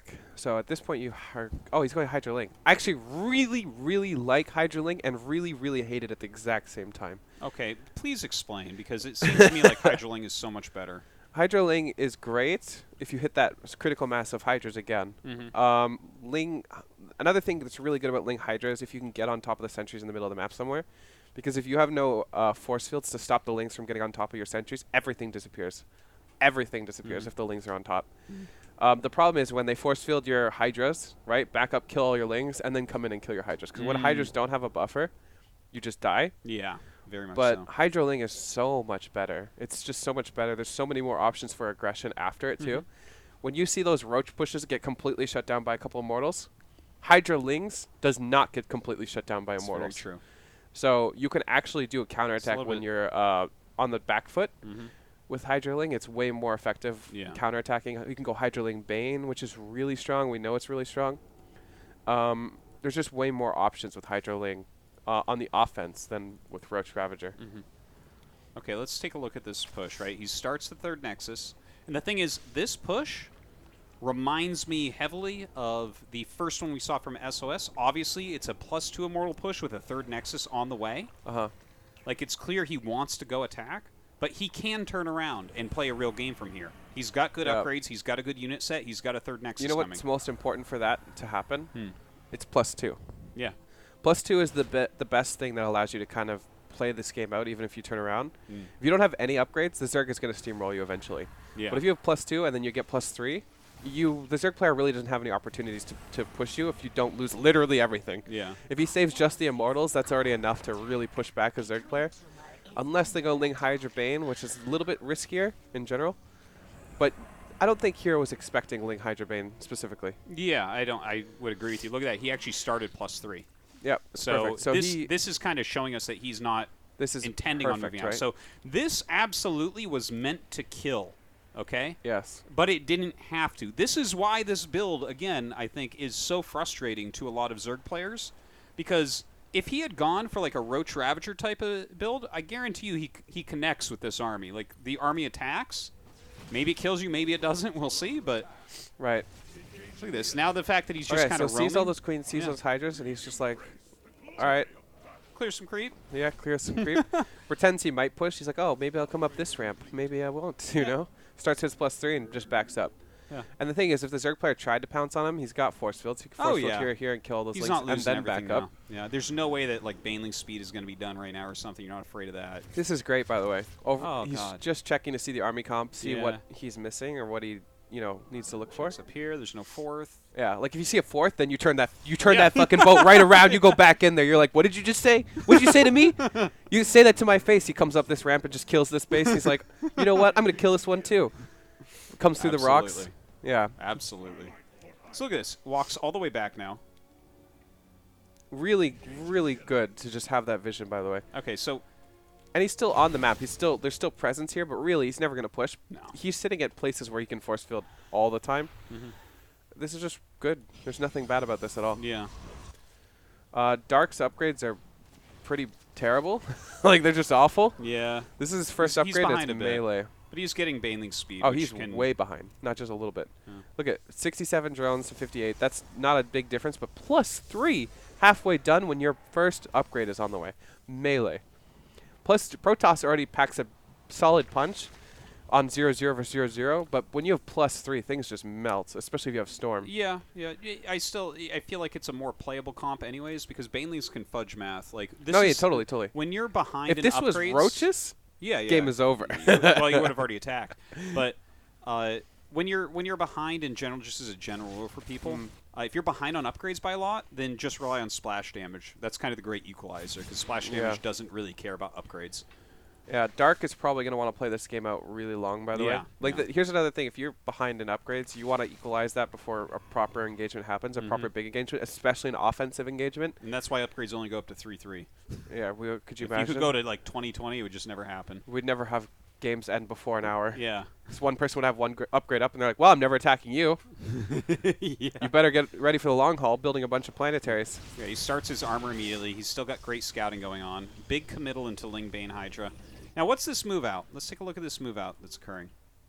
Yeah. How many storms does he have in here? Okay. 3. Okay, okay. It's enough. Nice Colossus here. Yeah, I like that. I like that. Gives him a little bit of vision over these bushes and Again, stuff, too. watching a hero posture, he's always posturing in places where he knows he can force field and retreat. When you not play against Ravagers specifically, you can do this more. If we saw even 1 or 2 Ravagers, chances of him being what he's doing right now is pretty much none. There's no real reason to risk it. Like a couple Ravager biles on force fields, and then Banelings rolling in would just, ruin your life. And look at that. This is so sick. This is such a nice engagement. He has. You can tell how well he has this plan too. The force fields instantly went down. He utilized that terrain little feature right there. Really well done. Instantly picks off the hatchery and starts to move back. What a nice move. Oh, this is great. God. As soon as he gets to the top of the ramp, if he wants, he can just recall too. Yeah. Like, let's see if he does. He doesn't need to though. He doesn't does need to not at all. need to. If this was, he should though. Honestly. Well, right there, he would have been that in trouble was if he had. sick. All right, now I would recall. No, I think you can walk home now. They're not going to chase you. There's just no reason to not, unless you're going to be Just putting save on the recall more. for later. I guess. I think a lot of the Protosses underutilize this I button. definitely agree that recall is underutilized, but here I think that this was a fine decision. Right now I might recall because now you can see he's in between 2 armies. Yeah. Ooh, this. If he had even a couple more Lings, by the way, this is too Hydra heavy. It's only 1 Archon. If he had more Lings in this army composition, this army could just die, honestly. It's honestly doing, like, this is a really efficient trade for Dark. Considering this is 0-0 versus 3-1 army. If this, yeah, look at that. Now he's recalling, but it's already too late. He's getting on top of Immortals. This recall should have happened immediately after he killed this base. And the reason why is, if you're not going to utilize more aggression, more offense, it's better to have your army at home somewhere where you're not going to lose a base. Possibly that run-by that went and killed all these workers wouldn't have happened if you had recalled. There's also no real opportunity for you to push in again because this base is already dead. Unless you go all the way to the other side, you're not killing another base. I generally agree, but the thing is the Baneling flank came in from over here, right? As soon as he walked up the ramp, the Baneling flank came. So if he had instant recalled, it could have been if he just kills that and then recalls, that would be fine too. Yeah, that would have been fine. Well, especially when he saw that there were units over here. He had something spot over here that there were like Hydras poking around. So at that point, I'm like, okay, Zerg's everywhere. Get home. Come from one side instead of getting flanked at that point. Exactly. This is one thing that Darks does really well, by the way. As soon as the army's in a position where it can't, like, imagine trying to force field a Baneling army here, right? Yeah. Like, he finds that spot, because you go up this ramp, you're getting force field. You come from here, never going to happen. That's like especially after how many 9 force fields. Yeah. So even now, 155 to 130, 71 probes to 80. If the upgrades weren't so skewed in Hero's favor, this game would be pretty much over. I think Dark would be very far ahead. Especially with this army composition. There's 4 bases for Hero, though. Yeah, this base snipe is huge. Good. If this base snipe did not happen, then possibly would be even more one-sided for Dark. Yeah. It's pretty hard to prevent that without Ravagers, though. This is why I like all those players, or all those Zerg players that do the Roaches and then go into Hydras. You know how Solar was trying to do that? It seems a lot better because you can because of the defend Ravagers bases specifically? and stuff. Yeah. You can stop them from cutting off your bases. This is such good stuff. If he can kill this base... This started out really good. Yeah. The problem is once the Stormers get in range, you're basically forced back. Yeah, he actually, you know what? He took that fight as well as he could, I think, 15 actually. probes. It went all right, and he reduced the High Templar count by quite a bit. Hey, this is fine. I thought that was okay for 2 bases, Dark too. Probably what's the drone count? 84? This is a good drone count. Creep could be a little bit better. Yeah, the creep is a little bit off, it seems. Especially over here. But honestly, so far, it's been good. The Watchtower. Whatever upgrades. I'd also like to see another Evo. Like, he's upgrading so passively even now. Like, we have 1 melee, 1 carapace at 12 minutes. If we had a second Evo, he could have had, or 1 range, he could have had carapace and a second upgrade even by now. See this attack incoming. I love all these Protosses attacking the line. I wish I could do that. Yeah, they just Congo line. Look at this. Look at this. There's no sentries in this army at all, by the way. That is a huge mistake. No sentries in armies are Yeah, just but how many Immortals are there? extremely scary. Yeah, Half that's of 10? great. You know what's great? 30 Banelings. Okay. That's true. 30 Banelings are great. The first Imagine 17 if hit he had that those, Archon, like- and then the second No, 13 no, no, hit no, that no, Archon. Imagine some Ninja Banes from over here, you know? That Like- would be good. He's already done it once before. But yeah, you're right and wrong at the same Wait, time. did he? Hold on. I got to check structure real quick. That your figure out? Structure? Okay. Just checking. He doesn't have an infestation pit yet. Your Dark's tech in general feels really bad this game. Well, sometimes you get stuck on Lingbane Hydra for a while. Yeah. Like, this fight could be so sick if you just had, like, Yeah. I don't know, just a couple more units, honestly. It's actually really not even that bad now. Look at that. Hero is just trying to lose. Like, moving out without any force fields and having all your stuff just He get was a little surrounded. bit low on High Full Templar 360 surround, basically. You know, I think the fact that he was on 4 bases and already so many Lingbanes and Hydras died, and he killed the 4th of Dark, I think he actually thought that Archon Immortal would just roll through, because sometimes it does in these situations. I think it seems like he underestimated. He thought that this was just going to kill. This did not happen. Dark would actually probably win. But this base dying is really, really bad for Dark. This is also a year 0 thing for Zerg. Like, it's a little bit hard to defend both these bases because they're so far apart. Yeah. You kind of need to just pick one and spine up or something, but he doesn't have the economy to do that. What I do you think love about the this? mutas. I like Love it here them. with how many Archons he just killed. Like, he's killed a lot of Archons so far this game. The reason why, if the mutas would be absolutely perfect if this base still existed. The problem with this base dying is now he doesn't have a very big ground army to support the mutas, so it's kind of scary if Hero just pushes him. But also he's not building as many mutas as he could. But really, mutas are so sick, especially on this map. Like, bouncing from this base to this base just feels great. Protosses are so good at building cannons, by the way. Like, Oh, yeah? Is that a skill? yes. It's a fine-tuned skill from Protosses, many years of building cannons. Except for here. This base has no cannons whatsoever. Except for over here. Oh. An Immortal. I mean, that first swipe in is alright. Honestly, Look how disjointed his army is right now. how many Banelings is there? 4. If he had more Banes? Oh. Oh, yeah, I remember this. Like the Brood War-esque mutas. Oh my god, yeah, I do now. This was too. so sick. Even though all the mutas died, This was worth. totally worth, 100%. Because this suddenly makes your Hydralisk army so much better. He's making a lot of Ling Bane, though, when he just forced a bunch of Archons. Well, yeah. Yeah, you're right. He should have been building Hydras here. Yeah, Hydras would counter this army quite well, whereas Ling Bane, this army counters specifically. 40 Lings. The only thing Yeah, is... this doesn't make too much Doesn't- sense it to doesn't me. make much sense. Like, if he spent all of his money on Hydras I here, guess he does have a high Hydra count. yeah, he does. he Maybe it's does. because when you have a high Hydra count, Hydras also don't scale well when you get too many of them. Yeah, You need this Ling Bane support for them, because if you lose the Ling Bane support, the Storms just destroy them. it's a lot of Ling Bane. It's too many, I think. You're right. I think it should be more of a mix of Oh both. my god. I like the counter down at the Counterattack's bottom. That's really nice. good. If Dark doesn't push the envelope here, or whatever the youngins are saying, he's in a great spot. Like, he just needs to not commit Said his a army. youngin. 2 mutas. I'd almost like him to rebuild, because he's 1,800 gas. He could make even more mutas. Imagine if this was 9 mutas instead of 2. Look, he's just started 9 meters.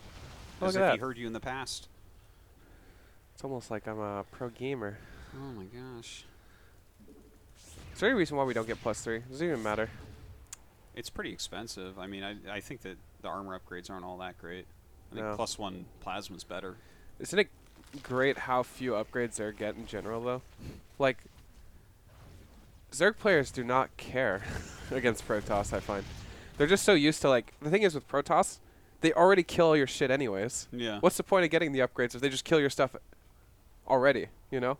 It can feel that way. I think a lot of people feel that way against That- Protoss. You know how many Terrans whine after they only go 1-1, never get an armory against Protoss? Yeah. Terran is more important, though. I would definitely agree on that. But For Zerg though, you're relying so heavily on the Baneling splash. Like if these connect, you win. If they don't, you lose. You know? yeah, Who cares if you have upgrades or not? Dark is playing a really good game. It does feel like this game overall is a very, very good game. Yeah, it feels like he's kind of stuck though. You know? Oh, he's stuck. He's like, the thing is, I think he had a moment where he could have gone to Hive for sure. Yeah, he could have. Imagine he has Hive. Because you get Broodlords, this game is over. All right, let's check the rest of this.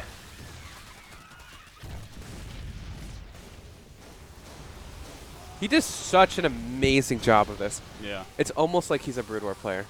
Like, this never happens in StarCraft 2. It literally never happens when we see Muta sniping Templar, because they're usually so well supported. And the nice thing about StarCraft 2 Mutas is they actually heal up. Yeah. So as long as you don't just lose them all. Yeah, they heal so quickly. It's crazy. Yeah. As long as you don't just lose them all, you can come back in and kill more Templar. Yeah. The only thing is StarCraft 2 Archons are just a million times scarier than StarCraft 1 Archons. Not for mutas. StarCraft 1 Archons are like, against mutas are hilarious. One kills like 50. I mean, I'm not going to argue with you. I don't know StarCraft 1 that much. But I know StarCraft 2 mutas do not like Archons either. Yeah, that's true. Archons are just the natural predator. Of the Muta, yeah. I think it's mutas should have more range, and then we'd be good. If the mutas had like Hydra range, Archons would be laughably Oh my bad. god, you kidding me? If mutas had Archon range, it would be the only thing in the game. That's true. It would be one unit. This fight, this feels like it all came too late, like this stuff. Oh man, it's such a close fucking fight, guys. Yeah. Look at those barriers coming up last Look second. at how close it is. Oh my god. This is like a fight where you have 6 lings and the game ends. Yeah. Isn't that crazy? Okay, so overall, it was a really cool game. Oh yeah, this is a really let's cool just game. finish this one up, I guess. So at this point now we're 100% dead, but 15 Banes. Yeah, what a game. I think honestly if Dark did a couple things differently, Dark felt like he was playing from behind the entire game. One thing that it truly felt like that. Like, he was behind in ups the entire time. Hero constantly was sniping bases. He had an inferior armory composition throughout the game. And then Hero kept taking really bad fights on creep, full surrounds, like no force fields. Basically like the worst possible fights you could take. Constantly. Well, I think for... like, I definitely agree with a lot of your late game analysis there, but I think the early game is the part that's really interesting for this episode because of the Hydras as opposed to Roach Ravager, right? So his layer's about to finish right here, right? We're at 4 minutes. Yep. Let's see what he scouted, right? He sees a Robo. He sees this. Yeah. He sees that there's a Forge, right? So the Forge puts the rush at a certain time. It's already later, yeah. It's already later. Is this specifically why he can go Hydras, do you think? Or is there something else he's looking at, right? I think it is. It truly is. Like, so, for example, guys, if that Forge is not there, and a Twilight is there somewhere, and the charge is upgrading, you'll never have a Hydra out in time, and all your lings are laughably awful. Yeah. But if you see a Forge +1 and 4 gases, what could possibly hit you before Hydras come out? Like, basically nothing. It's just it's too delayed already. I mean, the lair's finishing now, right? 4 minutes? Yeah. Yeah, you'd have Hydras in basically every situation. I want to jump back to exactly when he scouted this, right? Because The this Forge is the scout is thing the that's big thing. really interesting, right? Because this is something that could actually help a lot of Zerg players, where it's like, okay, in this situation, Hydras can be okay. So he started the Forge. Notice where Hero builds his Forge, too, because, again, that's as huge far intel, away as possible. right? Like, seeing that Forge is huge intel on when the push is coming. If that Forge was in the wall, no Zerg would ever die. Like, oh, yeah. That's very true. Even at the front, just anywhere the Overlord can see it.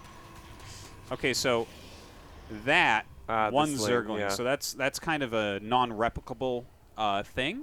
Yep. Which obviously you want to look at games like this and try to learn from them.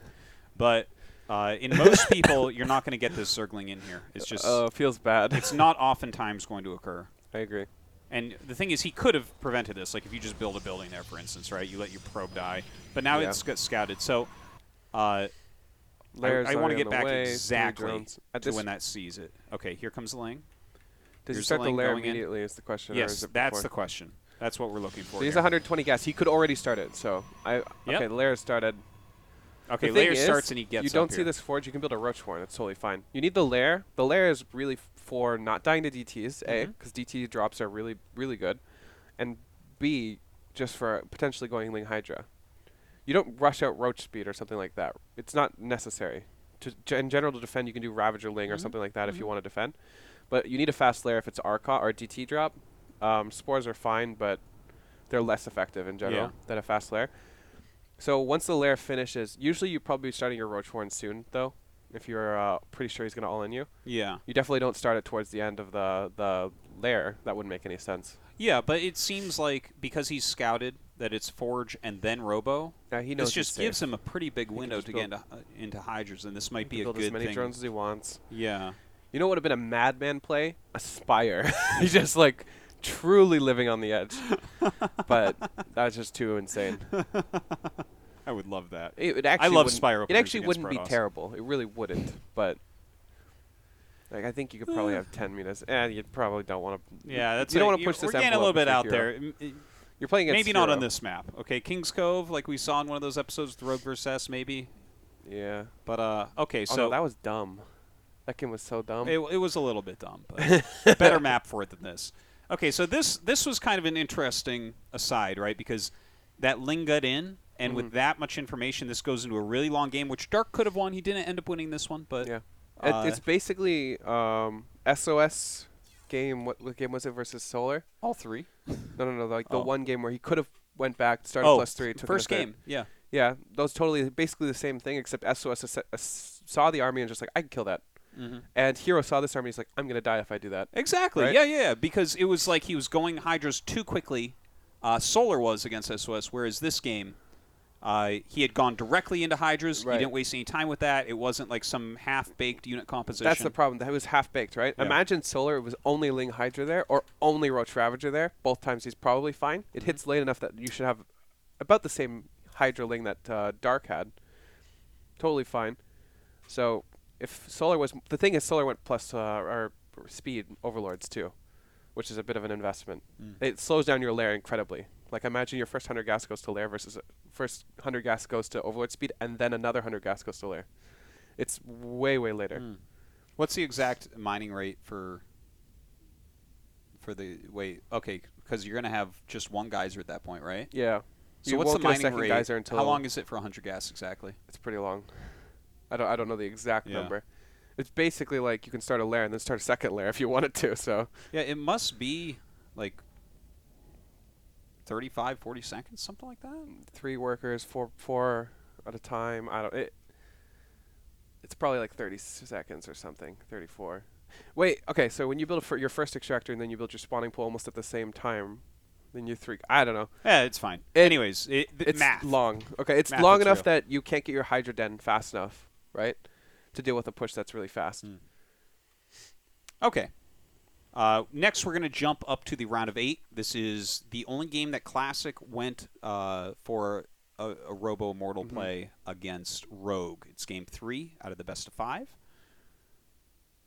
All right, this game I actually just specifically, not even about the game, but I just want to follow Rogue's vision the entire beginning of the game. Let's do it. So Rogue's whoops. setting his camera hotkeys. The very first thing as a Zerg player, because I can deep dive into this kind of stuff, is your first Overlord should go over top of your natural if you think you're going to get cannoned. Probably no way you're getting cannoned on this map though, so Rogue sends it out on the map. First Overlord is going to that spot near the natural wall. The second Overlord is going towards the middle, but it's flying through space where he can save it, I think. Is it going here? Where is that Overlord? I don't know where it's queued up to go, but anyways, he'll find a spot where it's not just going to die. So we'll see when he goes in. Generally, you want to go in around 3 minutes because either a stalker's already finished and you don't go in, obviously, or it doesn't finish and you just go in because he's building an adept first or something. Sure. So you want to take your third. He's skipping a queen here to take this third, but it's getting pylon block that's extremely annoying. But not a big deal because you can just double queen now instead. The only difference is basically one queen. You should probably always go for that third if you're a good player. like high-level player, not necessarily good. Look at that. That Overlord already going into the main is really nice. That's a fast Overlord Scout in the main. One Stalker could kill this, but it's probably worth the intel. That's super fast. The second Overlord... He is rabid right now in the scouting. He hasn't seen the Robo yet, though. No, he hasn't. But he hasn't seen any Stargate units, so... Yeah, you'd see the Stargate go down. A lot of people skip even Warp Gate to get the Stargate out as fast as possible. Stalker comes out. This was like a beautiful scout, by the way. You could not get a better scout. Well, he didn't see anything, though. He didn't see the actual tech building. Yeah, I mean, this is basically as good as it gets, though, for Rogue. The only so problem as good as it gets, and you still don't see the tech. Yeah, to be honest. You probably don't want to, like, bank on the fact that you're going to scout his tech. You kind of have to scout what you're scouting and then refer what that tech is, right? Scouting the Robo and scouting what units he has and how many probes he has is basically the same thing. Yeah. Well, if you look at the map right now, right, he does have great scouting. He's got patrolling lings. He's got really good Overlord placement overall. Oh, he's doing a great job. He's going for the Roach. So he knows it's a Immortal-based player already? Or at least he knows it's Prism-based. Well, the Prism just killed the Nat, or the Nat Overlord. So he's building... There's a Prism coming, but he actually does not see it.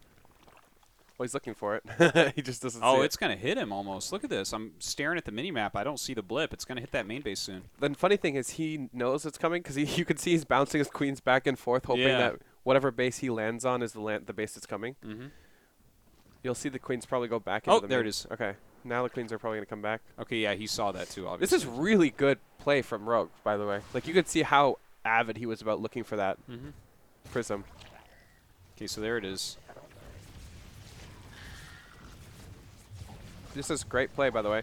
Look at how many drones Rogue has been able to squeeze out compared to Solar. 48. Yeah, look at that. Damn. He's been able to squeeze out so many more drones just relying on Queen Ling and some roaches just in case it's one of those weird gateway pushes again, right? Because you're not 100% sure it's not one of those. But he was so good on the scouting, I think he is pretty sure it's not a super fast gateway push, right? Because the only place that he did not get to scout is over here, which if we take a look, right, that's where the tech is. Right. But his Overlord got in, saw basically everything here. Saw the probe count, too. And he saw the entire main with the main Overlord, right? So he knows that whatever it is either here or hidden. Right. And he scouted most of the map, so he figures it's probably tech buildings over here. So I think he was pretty sure that it wasn't one of those terrible pushes.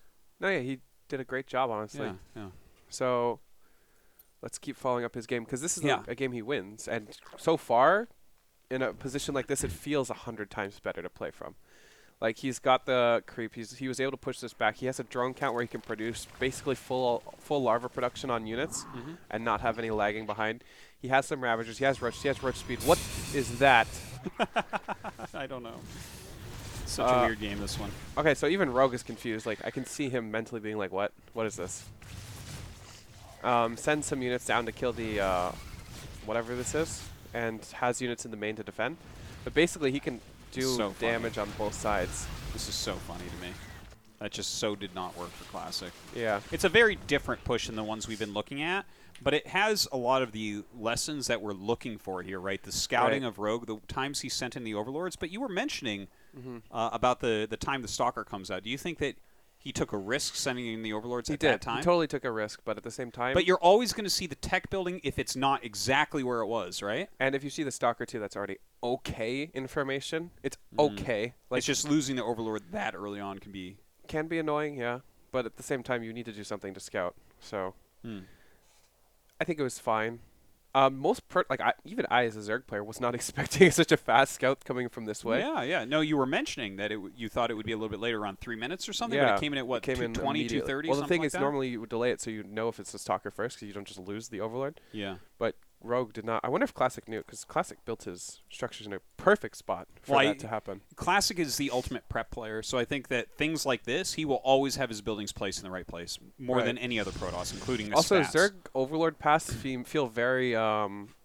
not lucid, or not like loose, or like fluid. They feel like extremely very precise Overlord game scouts. after game after game. I'm sending my Overlord in this path. Yeah.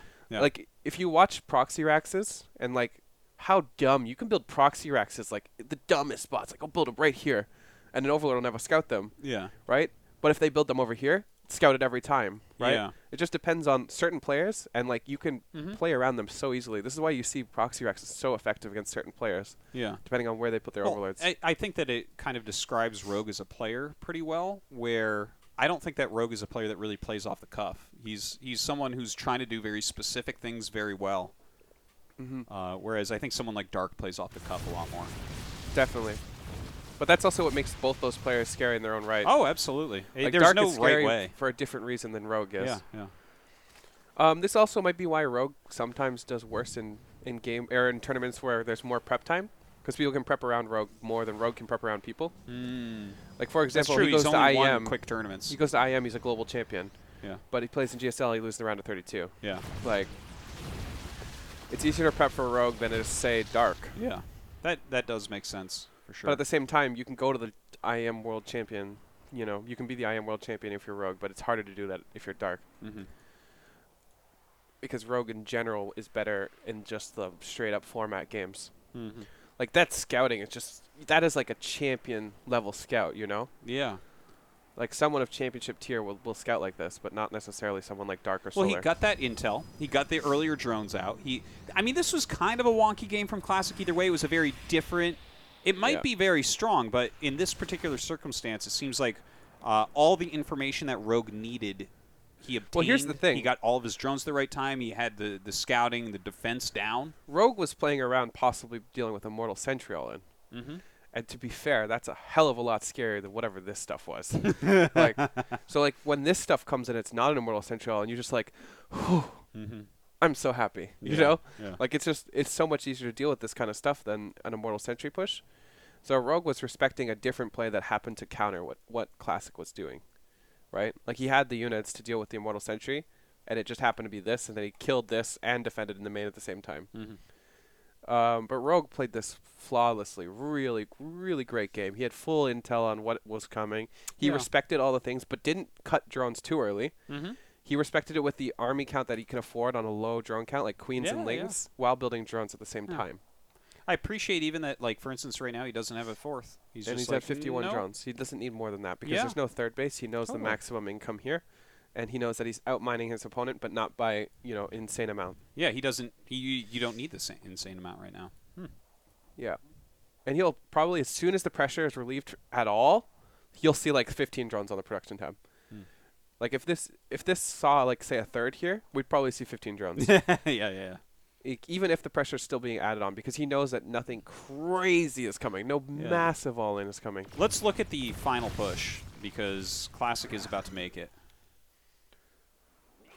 And it's coming. Look at that. So Look at this counterattack doing so much damage too. Oh, what? There we go. Rogue sees that. He's like, what is this? No force fields, Look at how many basically. units he has. Yeah, This he is just perfect. has so much. Look at, he's still respecting this area too. Yeah. Like you can see him respecting basically everything. Putting on counterattack at the same time. Oh, yeah. He is playing a pretty much flawless game. Even the spine crawler is taking damage right now. Like a ton of these units are just fighting the spine. Yeah. Look, it's such a wide area as well. It's taking 6 force fields, and he doesn't even lock everything. So here's a huge thing to think about too. Remember Solar versus SOS guys, where the army was over here, or like deeper in on a different map. Like it's so much harder to deal with it because you're getting pushed back and you can attack the net. Yeah. Look at how far forward this army is.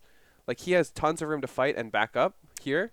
Tons more room to fight. This and back is up. a 7 force field wall that you have to exactly make. It takes 7 force fields. Versus on the other map, it was 3. 2. It was like 2 or 3. It was One 2 when they were line. behind the hatchery and 3 in front. So even this is a little bit scary, honestly. Like this was basically a, He's most got army you could have at such this a point. nice, healthy Ravager count here as well, though. I really, really like it. What a nicely played game. Look at that. He goes after the Prism now, and Shoots that's his own it. Overseer down. That's fine. Yeah. And also at the same time, he was Ling countering. I don't know what happened 10 to probes. This. Yeah, 10 probes die. Yeah, flawless game. Yeah, a very good one. That one seems to be based off of a very quality early Overlord Scout. How could that Overlord Scout have gone wrong, do you think? I mean, a Stalker could have been there. Just shot it if down he had immediately. instantly made a Stalker, it was sitting there in the main, and it catches... Like his first Chrono was a Stalker. Yeah.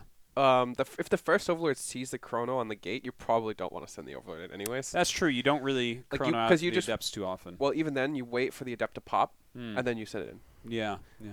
So it's basically the same thing, except you don't just lose the Overlord. But that second Overlord scout was so fast that the first Overlord didn't even get to the spot to see the warp gate, you know?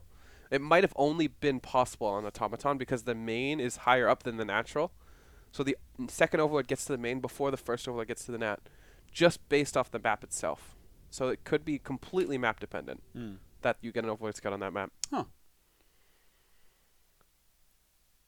Really some fascinating things that we're looking into. I would love to see Rogue, like the exact same thing play out on a totally different map because I think it's a totally different game again. Oh yeah, it's even maps possible definitely have something. I didn't want to go too deep into the differences between maps for these pushes, but the pushes more in general for this one. We might see that evolve into the second time we look at this, which maps we're seeing. So again, let's just follow from Dark's perspective again. Let's kind of have a theme of scouting for the first thing. From the round of 4. This is game number 7 of Classic vs. Dark from last season's GSL.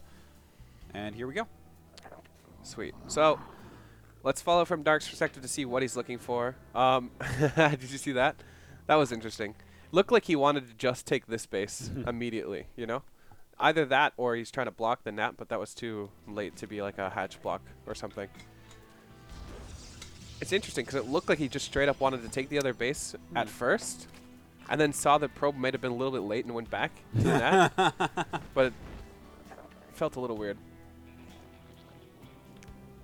Could have also been trying to take a proxy hatch, but it was really late.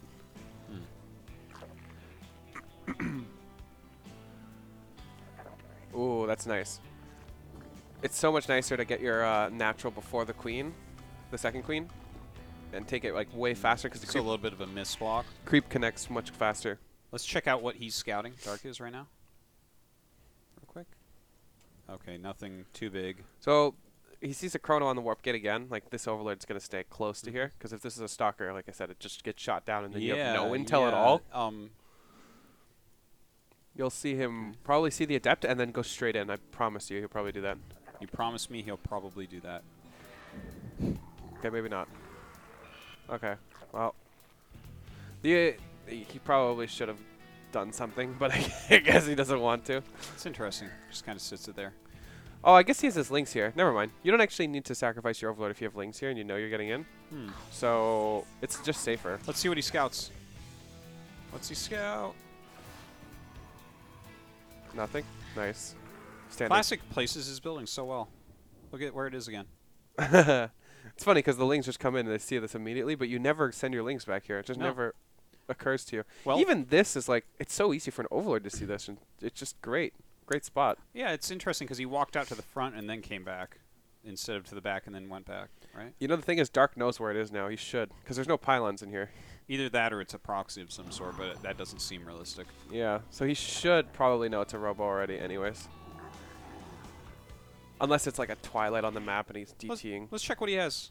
32 drones, only 8 lings. Look at the production. Okay. But this is enough lings to deal with, you know, like the weird adept stuff that happens every now and then. It seems like he's droning well right now, is what I'm trying to say. Okay, he sees the prism. Cancels the spore even. Yeah, nice. Roach one coming up.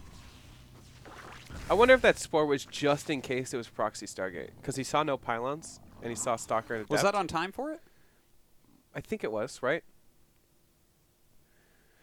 He canceled it when? Wait, let's just see when he builds. Back up, because the regular time is 3:45 for a spore, like a regular Stargate. 3:30, yeah. So this is basically proxy Stargate timing. Yeah, yeah. Okay, so 10 seconds faster than a normal spore. He wasn't completely certain of the robot. You don't scout it, you can't be completely Another certain. thing is, like, we saw no pylons, too. So we're playing it safe. Stalker Adept. So we already know it's probably a little bit delayed, right? Yeah, yeah. But Stalker Adept, if there was a Sentry, 100% cut, you know, no You saw Warpgate researching, too, which... So this is probably the fastest a sport or an Oracle could come out if it was proxied. Yeah, he was playing it very safe there. Okay, so he sees this, cancels the spore. Roach Warren goes down immediately. Yeah, let's see if he drones anymore. A few more drones. Oh, no, this is the time to sneak the drones out. Yeah. Sees Warp Gate already, though, too, so he should be building even more drones. Yeah, he's still checking a lot. 6 lings I like just in case it's like that weird thing. Look at that, 4 more drones. Wow. Oh, this is great. Again, he should be on the map with the lings. Look how many drones he's making. Oh, this is perfect. He keeps making them. Basically, all that trash talk we were talking on Solar for like building those Roachling first and then building the drones is completely negated with this. Like 42 to 41, this is basically what you have to do. And he even builds the links to deal with this kind of stuff. Yeah. But he did not have them in position. Yeah, he has 6 more popping too, so he loses 3 there. But he kills 2 adepts. But It's look, not the 10 end of the more. world. 10 more. Totally fine. Totally fine on those 10. Okay. Yeah. Sees the prism. Good scouting. Okay, now you probably want to stop building drones because you have enough to fully produce again off of your larva. Yeah, he's building only roaches now. This is perfect. The only thing I don't like from Dark right now is that there's no Ling here. Ah. So let's see if there's anything over here. Like, we don't know. Like, oh, imagine if he had a Ling here. Like, he's already building full units, right? Yeah. But seeing this stuff come out just, like, reinforces the fact that you just need to hold and you won't die. Actually, I remember this game. I think the army just shows up in it and he dies. You know? Well, we'll see. I don't remember exactly how it ends, but I want to mention that this reminds me a lot of what we just saw with Rogue as well. Yeah. With how well he did drone compared to that game of Solar Solars, SOS. yeah. Like, it's almost exactly the same drone count. Look at that, 53 drones That's he's sitting perfect. on. This is perfect. Yeah, it's higher saturation as 3rd. That is the first base that he took because of the block of the hatch, so it makes sense. The only thing is, how many Ravagers does he have? He's none yet. Yeah, that's the only thing that I would criticize him Yeah, for. the push coming out. So he didn't see this move out yet, right? No. Okay, let's just... I want to make sure of that. Okay. We were following his camera, so... Yeah, I just want to make sure. We can make mistakes. We're humans. We're fallible. Oh, wait, there's a Ling there. Okay, it checked once. Here it comes. No idea. Yeah, he did not see that. He So- did not see that. Yeah, let's watch his cam. Let's see how long it takes him to truly know this is coming. There. Okay, he saw it there for sure. Okay. Oh. Alright, let me do this. So, he's here. yeah, he knows. He's doing the same thing that Solar was doing, but like at the same time he can't be pushed too far forward. Actually, this is perfect. He's Yeah, at this is a good basically a concave. full concave here, but if it gets too close, he can use these. He's making a spine right now as well, which is kind of that interesting thing we were talking about. Yeah. Drones are getting pulled forward. He really just needs to hold this one, and he wins, basically. Yeah. But he loses all of his drones at his net here. Spinecrawler actually finishes. He honestly just needed more Lings, I feel. More Lings and more Ravagers, less Roaches. Because again, here's the difference with the other pushes. Or the Immortal count is way higher in this game than the other games. And he had a lot of Roaches. Yeah. So, hold on then. I want to just jump back to the initial move out again, because I think that this is such an important aspect of this. Okay, so there's the move out, right? Obviously, he missed that. Just making units. The only thing that he really needs to know is where it's coming from and how many Immortals it is.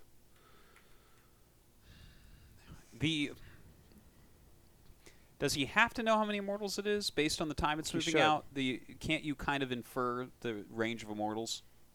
How many gateways is it? Depends. Thing is, you saw the prism pop out first. It's not like he's going to let it just sit there and not make Immortals, most likely. Well, but no, I get what you mean. I think the gateway push would have hit a little bit quicker. Could have been a Templar Archives or something too. I don't know. Yeah, but the DT Archon drop would have already occurred, right? No DT. Remember when we were seeing +1 and then +2 and then they just take their thirds or whatever? Yeah. That's something you have to think about. Okay, so what can he do different right here, right? He just saw it as it hit here. He's making units nonstop. He's focusing heavily on Lings. The thing is, you were talking that he's droning really well this game, right? He got himself up to 53. I feel like the drone count is totally fine. Yeah, but so what's missing here? What is the part that allows him a better defense? Like, what if we, say, took our Roach Ravager, and then when this stuff was over here, we tried to engage, like, feint engage or whatever, try to force some force fields and back up. He's got 6 Roaches, 3 Ravagers, 11 Lings. Yeah. Is it doable? I think it's doable. Like, you don't need to... So you scout it when it's right here? And then just kind of feint pushing, right? While you buying time for the Spinecrawler, buying time for more Zerglings and stuff. Maybe 3 force fields go out or whatever. Yeah. And then you back up, go for it again, keep doing this, drop Biles or whatever. Even if you just come out and drop Biles and then leave. That's totally fine. Let's make it super clear then. As this Ling is coming, it's 3 Roaches, 12 Lings. Yeah. Right? He's droned as heavily as he could during this time, so he's got... Okay, the Ravagers seem like they are not very far along yet, so those aren't going to be able to come. Yeah, that's the only thing. You can't do it with Lings. It has to be only Roach Ravager, because Lings will die. It seems like he's just rallying his units here. These units are not running out. There were those 2 Adepts that were kind of threatening moving in, but I don't think that was a big deal. Yeah, like even now I feel like we're just too And passive. that was so quick coming over here. Okay, like imagine he did he have wouldn't even- time. He could have been. he could have wouldn't been even here. be able to warp in right now if you're out here too. Like this would not even happen.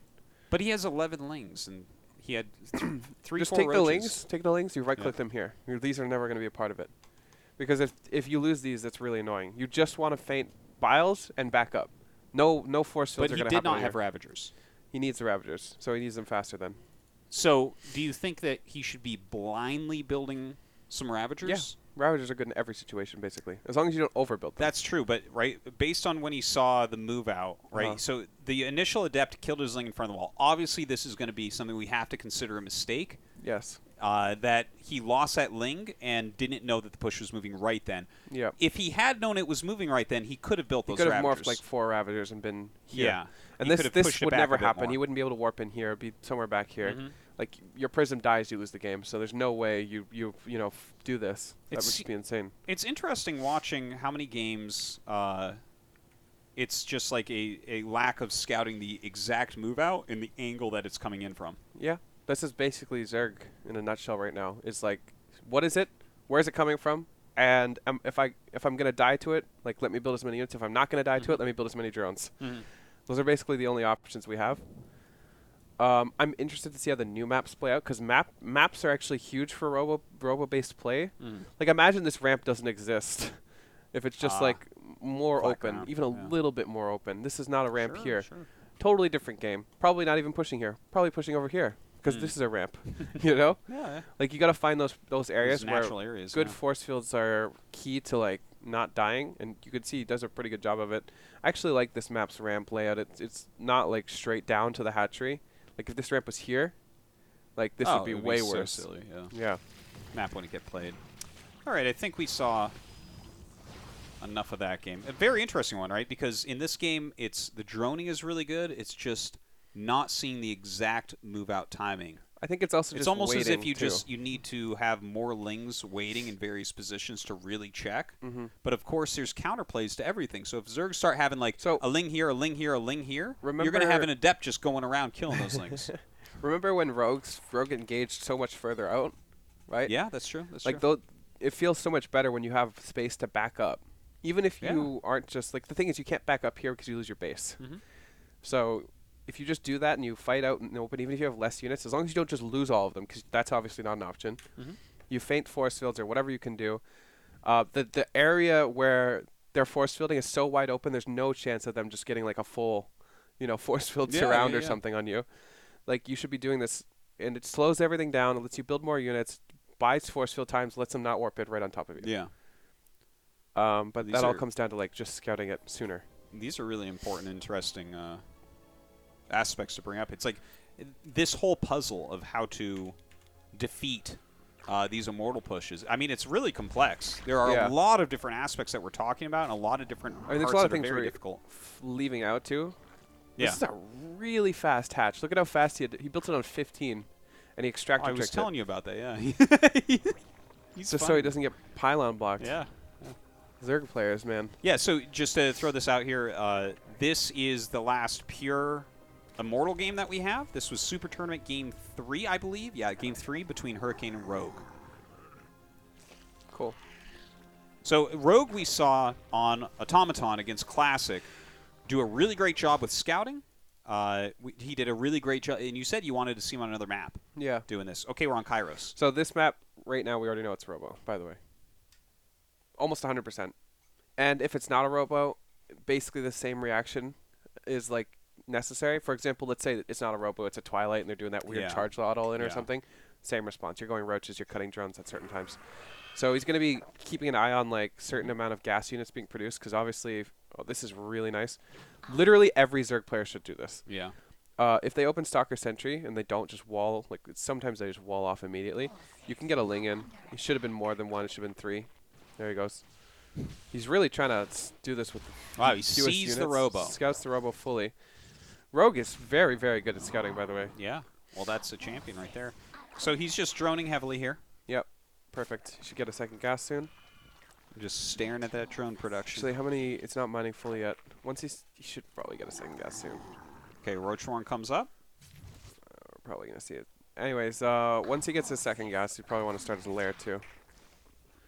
Depends on how he wants to deal with this, because there's the lair. Still no second gas.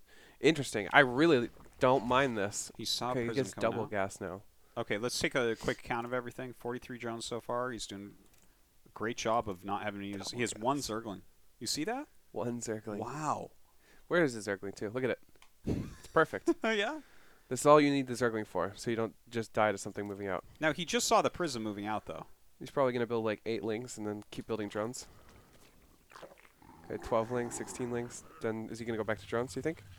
I don't know. Yeah, look at that. Back to drones. Perfect. Absolutely perfect. This is like the best way you can play against this. Look at this. This is going to get absolutely shut down. Thing is, yeah, okay, so this is Prism based. Let's just take a look at, yeah, the Prism's back a little bit. How many units are actually here? This is so hard to actually see. In He'll crush this. My Zerg vibes are telling me 2 he'll crush this. Zealots, 3 sentries, a stalker. He made 16 lings and went back to drones. Wow. Rogue seems so good here. Yep, this is basically what I expected too. Was that he would build drones after the lings? Because again, you're building these drones so that you can deal with the push that comes after this, not necessarily this push. Yeah. So he's going to go up, probably going to stop drones soon. Like I would expect maybe. Okay, yeah, this is fun, so totally he stopped. fine. Stops drones. What do you think his number's at? 53? I bet you it is. 56. Ooh, greedy. He's building 3 more drones. Greedy Zerg. Greedy Zerg. Yeah, around 53, 56 is perfect, by the way. Okay, so let's look at the saturation. 13 here, 15, 16, 1, 2, 3 gas. 4 gas. Oh, 4 gas. Okay. 4 gas, heavy He's getting Ravager ready for possibly. Ravager, Yeah. Okay, he's got speed on the way, but nothing. Notice that he nothing doesn't else get the upgrade. tech-wise. I Yeah. like that. The upgrade Yeah. takes so long to finish. It's basically He'll useless. never be here during the push, Yeah. right? And as far as what his scouting is, he has the Ling out in the front right now. He knows the Prism is around. Yeah, he's got. Looks like a Ling maybe sent to the third base is what this could be. Yeah, just See look if at the his Nexus vision. is being It's started. really nice. Yeah, Like overall, basically, if something moves out, it's not just gonna get to him without him seeing it. Like unless it goes like this weird path around. yeah, and like over here. goes up like that. Well, and he's then even that sending will this to scout the it. third anyway, so that would do a double duty, right? Of Yeah. scouting that plus seeing if the third Nexus gets started. Okay, let's go. Let's just keep following his cam. Yeah. So scouts the third's not existent. Probably now is when we double down on roaches. I'm surprised he's getting another gas. He actually started that +1 that you didn't like. I don't know if it's necessary. Maybe 2 spines too. So he's seen Immortals. I guess this is better in case he wants to be the. I don't actually like the spines. I think the spines are pretty bad because they're so late, and this stops you from producing more units. By the way, like look at his supply. He can build more roaches. It's just there's no money to build anything right now. How many larvae? 5 larvae. Yeah. He could be That's building fair. more Well, units. it would be Lings, right? Because he's very gas light at the moment. That's fine though. But it feels like a canceling +1 could be a very useful thing. I mean, he could have 7 more 100, roaches basically. yeah. Yeah. If he canceled the 2 spines and no +1, Yeah. 7 more Yeah, roaches. yeah. I think it's okay to let the speed keep going. Speed is good. You want to keep the Um, speed, but +1 is never going to finish in time. Like this game ends before +1 even would come yeah. into play. So the big thing here is to not die. Who cares about +1? I think the thing is the +1 is more for later game. Like you hold this and then you go for a counter. Totally. And also, He clearly thinks he's going to hold this. yeah, but he's not. This army is a lot bigger than I think he he's thought it not. was, too. Like, let's see where his first view, total view of the army is, you know? I don't think you ever get a total view of the army. Okay, That was basically a total view of the army. yeah, he saw enough there, but that's super close. I don't like the spines. I don't like the +1. I think cancel both spines or don't build them. +1, don't Well, he build has them. 5 more larvae, right? So he could have made 5 5 more roaches. 5 more roaches. Let's see the actual battle. See if we think that would actually help. Oh, He's backing up. He's getting into those positions too. I think his army was too small to go forward here, though. That army kills this. Yep. It definitely kills this. So he actually needs to wait for a few more units. He has 8 roaches hatching and 4 lings. The spines really feel useless. They are totally super, super useless. But they feel like very panicked spines too, because like, what are we doing? Are we defending against these destructible rocks here? Are those going to get us? I don't like it. I don't know what world those spines would help either. Like even if this just let's say these 2 spines are finished already, what do they even do? They come up and die before they burrow. Yeah, like they just feel bad. So he just got supply blocked. That's a little bit rough. Okay, the Prism is staying nicely back. Yeah, the spines are about to finish. Yeah, he's just getting in here. I don't like those biles. Those biles didn't really do anything. It's like he's clearing the force fields up front, but they don't really do much. Here comes the spines. Yeah, here they come. Honestly, I think we need to pull drones because there's no zealots now. I think a Spore would have been better here. Spore would have been better. Here's the 2 spines. Let's watch these do absolutely nothing. Yeah. Look at that. They should take longer to burrow, for sure. Yeah, they unburrow too fast. We also should nerf Protoss air upgrades again. Okay. Wow. So I think we got to look just a little bit deeper at this one. All right, let's see how many drones he has even at the end. 50 to 39. I think if they're not taking these gases, you even want less drones. I also don't think you got like a scout of that. I think this is he didn't, but this is too much gas. Like 3, 4 gas maybe, but 5 gas off of 5 gas is pretty heavy. You could almost go mutas. Look at he's got 300 gas at the end. Thing is, he was making the Ravagers, right? So he did. How many Ravagers did he have? Let's check. He was very gas low when we were discussing the +1 attack. 2 Ravagers. He had 2 Ravagers and 6 Roaches. This is just not enough army. But hold on, how many more is he gonna make? He honestly just needed a little bit more time. Why are all these units coming so late? Let's go back. Okay, so we've got 2 Roaches in production. Did he get supply blocked? 4 Overlords in production here. He's at 79 of 82. Well, let's see when because he only had how many did I say? 2 Ravagers, 3 Ravagers, and 4 Roaches for the push. Well, I mean, okay, so 4 Overlords are about to pop.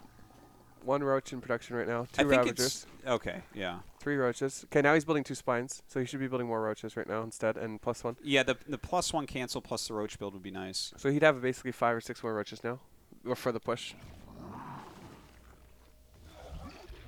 He just doesn't have anything.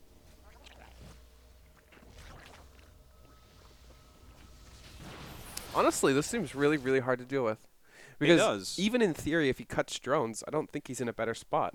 The only thing is this +1 and these 2 spines should not exist, but 5 Roaches here? But, yeah, no, even if he has 5 Roaches finished here, that is not enough, right? So this game is this one's throwing me for a little bit of a loop. Let's go back to the exact move out.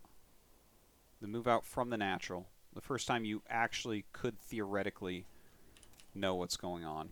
Okay, so he is just about to move out. Here's the Ling. Let's slow it down. Okay, he kills that. Protoss players are really good at not sending their whole army out, by the way. Like, you see 1 Adept, 1 Zealot, 1 Sentry. They're good at making the Congo line. The Congo line, yeah. So he is supply blocked right at this second, but he does have Overlords about to finish 3 seconds from now. It should be fine still. So he's 82 of 82. He's already made his drones all the way up to 55. Yeah, could have cut 2, but honestly not a big difference. Cut 1 gas and 2 drones, maybe. Build Roaches. This has been keeping him slightly busy. Not a big deal. No +1, no 2 spines. I think this is better. Let's say he had 5 more Roaches here. I think he can feint more. Also, why is there no Spore Crawler here? Did it get cut? I think it got sniped, actually. Wait, Spore? Or, sorry, Creep Tumor. Is this, yeah, this no, isn't the first Creep Tumor, right? It didn't go like this, did it? 1, 2, 3? I don't know. Like, this should be here. Yeah, no, it would be good to have more creep. Where's the Observer? Did he have one? Oh, he doesn't build one. Okay. That would be a pretty big difference. Creep here. Yeah, sure. And then his army can sit top. A lot of pushes on Kairos do come to the 3rd, but well, clearly he was respecting that, but at the same time, there's no reason why he has creep here too. Yeah. At some point, this was being attacked, right? So that was the initial push. But I mean, just did he lose his observer, or did he just not? This doesn't exist anymore. No, I think it was probably just when it was warping in. Oh yeah, probably. Okay. So this feels to me like a situation where maybe you needed to preemptively build stuff. Yeah. Which doesn't feel quite right because the droning felt all right. He held the first little push very well. He started making nothing but units the second that he everything can't build left many the base. less drones of this because again, when we're talking about the like the length of the game, right? The possibilities of Protoss outbuilding you if you have less drones in them. Mm-hmm. Because you need Zerg is inevitably going to trade worse. There's no such thing as a Zerg trading better in this situation than the Protoss. So you need to have a better economy so you can produce more units so you can eventually hold this off. But if you have less drones, they can just pick at you like a pickaxe. pick at your roaches, kill a couple roaches here and there, and then they just keep warping in, and eventually they'll have a bigger army than you. So let's compare what we've found out from this game from the last couple, right? When people were stopping at 52, 53 drones. Also, the +1, also the 2 spines. I mean, if you add all of this up, all of it together, it's a sizable amount more units, right? Like this, I think not, in theory, this army right here sucks. Probably 8 or 9 roaches max. Like that's if you cut drones. That's if you cut that extra gas. That's if you cut the +1. You cut the 2 spines. 9 roaches. Well, originally at the top of this ramp, you can definitely delay this more. Right. If you have, wait, how many roaches total would we have right now in Lings? 6 + 9. You might even have would they more be done Ravagers right too. now? Yes. Okay, so if you have closer to 15 roaches with this army, he's got 10 roaches in production too. Wait, what the fuck? Let me think. When did he start these 10? Are these 10 roaches immediately after the overlords? No. Wait, let's go back one more. 70 out of 82. Yeah, this is where he hits the supply block in just a second here.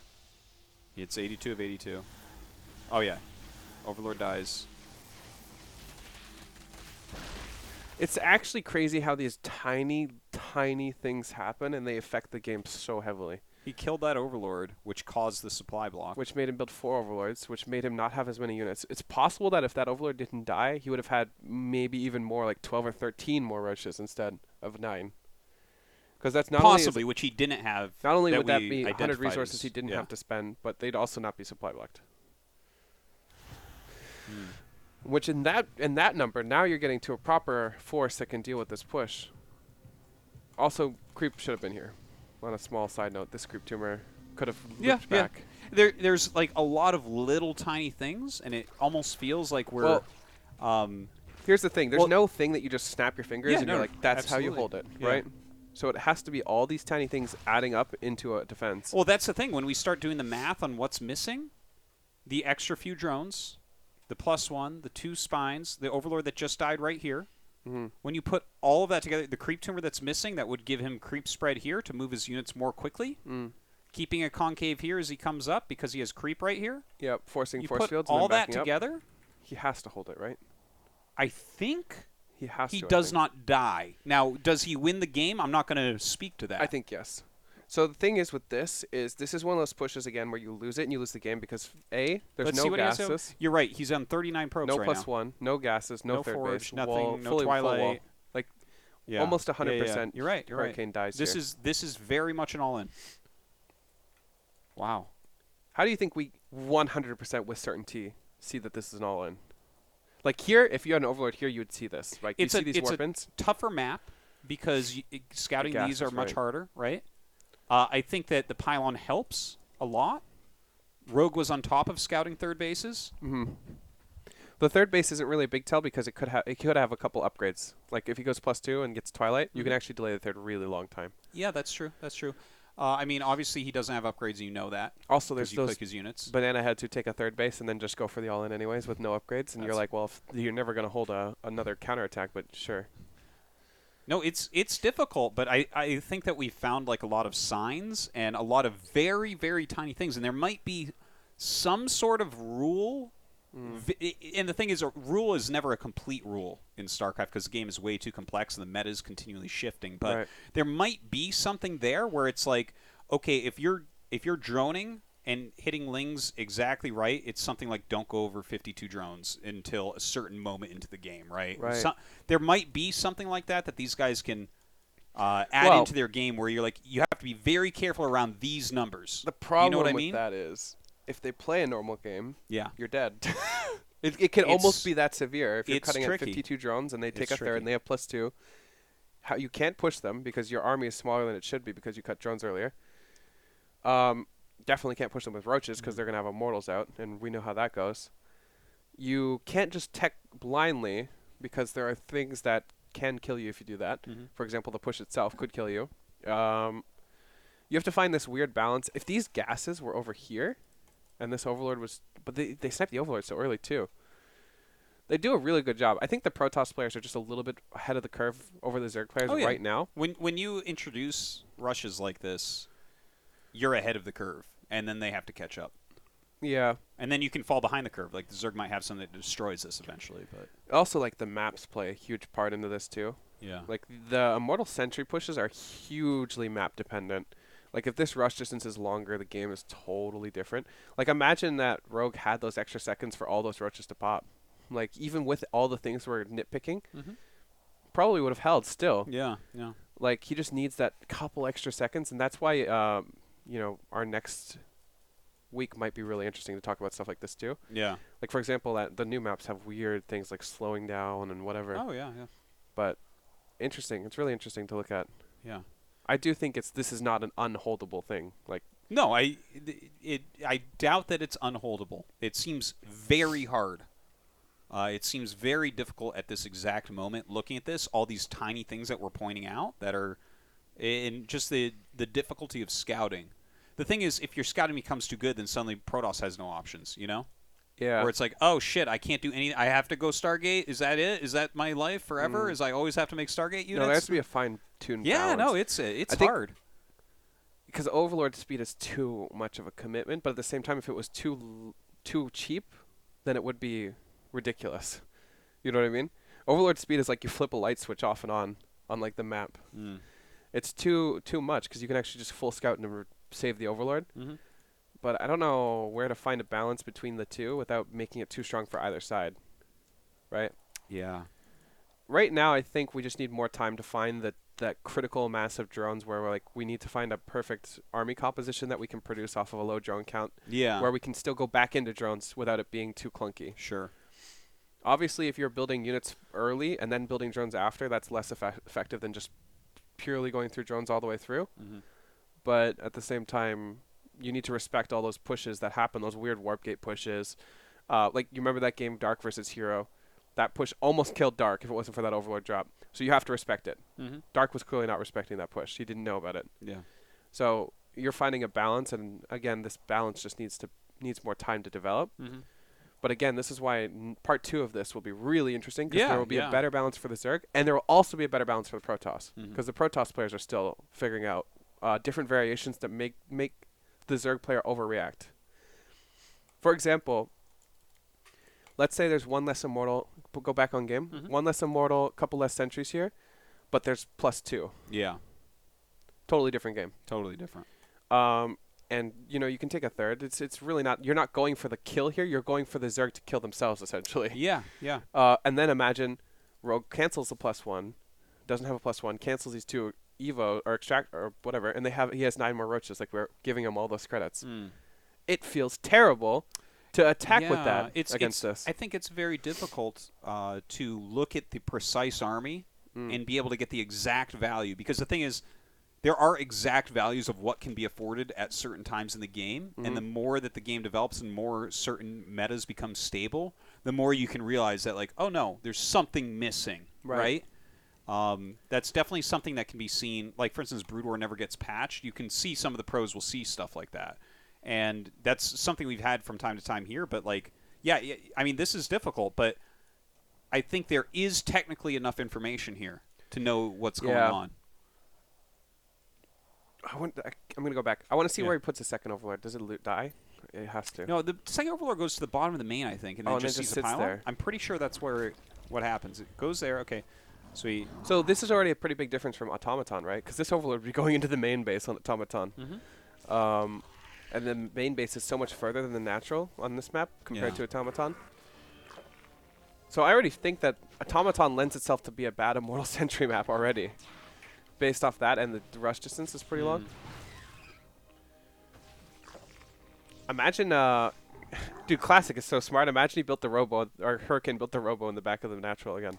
Like, it just doesn't get scouted there, apparently. Yeah. Though you already know it is a Robo, it should be. Well, that's the new place to scout against Classic, that's for sure. Yeah, true. Well, this has been a truly fascinating episode. Yeah, that one just sits there for the rest of the game. Yeah. Yeah, all right. I think I'm not sure what he would have found if he had sent it in. he's never going to get to those gases after the initial lings Wait, come I in. want to see. Does he add gateways here at the edge? Just one check. Looks like no. Mostly no. He could have possibly touched these he three. pockets them around. It's hard to get a full view of what he's got. Wow. Oh, Pig's send us a paragraph. Right. 100% agree with you guys. It's just one of those things where you're finding the right safety balance, developing game sense knowledge. Cool to see a style weak and one-dimensional robo-first PvZ become a damned good in the hands of those toss gods. Very, very true. Indeed. Yeah, I think that does it mostly. Yeah, this feels like an our unfinished analysis. episode because again, there's more info out here. We basically have done everything up to the end of season 1, which is where we're The starting. end of GSL Super Tournament, even. Yeah, so this is not only the Zerg players' first times really dealing with it, but it's also the Protoss players' first time seeing all the variations they can do because there's more variations than we've seen right now. So the next part 2 will be way more refined. There'll be more nitpicky from both sides. Like they'll have nitpicked themselves and have it more developed. We'll probably have less things to say, and it'll be more precise for both players. Yeah. So, yeah, that's going to be really interesting when we get the season 2 reps. Plus, we can compare season 1 and season 2, like robo builds versus Stargates, and see how much more common it becomes. Yeah. Oh no. Yeah, we'll do the full thing because as I showed at the beginning of the episode, the mapped out of how many of these builds there were. There weren't that many. We showed you like everything as far as these robo builds went. Very much more Stargate season 1 and Super Tournament. Yeah, and another thing we haven't touched on at all this entire episode is the fact that Stargates are so common. Yeah. Like, they're so common, it's not even rare. It's kind of rare for Zergs to even play against Robo this much at this point. Now I feel like it's more 50-50 when I play ladder. Yeah. It feels like that just in games that I'm casting as well. Yeah, so we'll have to see how it goes. I think this is definitely like part 2 will be more refined and everything. This is an unfinished episode at 2 hours and 30 minutes. Yeah.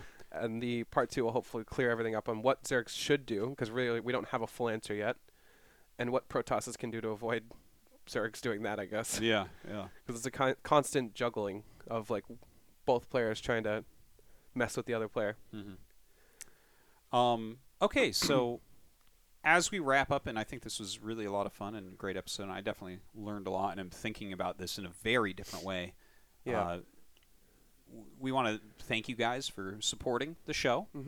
I saw some guy donated some bits and asked a question. Let me go up and we'll look at that. Where is it? I think he asked this SS Vinny guy that donated some bits why they're not doing as well, the generic Green Wings this season. Do you have any answer for that? I mean, to be fair, literally everybody. Yeah, why are the Jin Air guys doing so bad lately? Thank you, SS Vinny, for the bits. Well, they're not doing that. Here's the thing. There's been tons of upsets. You don't see Solar. There's no Rogue. There's like Zest, Maru. Maru, Solar, well, Rogue. I guess a lot of those guys are Jin Air guys, but yeah, but all these players expect to do well, even outside of Jin Air. There's a ton of upsets right now. And I think it's because we touched on this a little bit in the beginning, that the lower level players are more desperate to change the meta, more desperate to break through what's currently going on, and the top players are just kind of sitting on their thrones, where they're like playing their style and they know they're better at what they're doing than the other players. Like Maru knows he's better at doing what he's doing than everybody else, right? So people are trying to do things that Maru can't defend as well, or Rogue can't defend as well, or whoever, right? So all these lower tier players, Hurricane and I don't know, some names Special, all these players prep more and play differently. Yes. And all the other players are kind of just sitting in the same kind of box. Well, I think the very top players a lot of times look down their nose at lesser players. I think that occurs at all things. Probably silver guys look down at bronze guys and platinum guys look down at silver guys.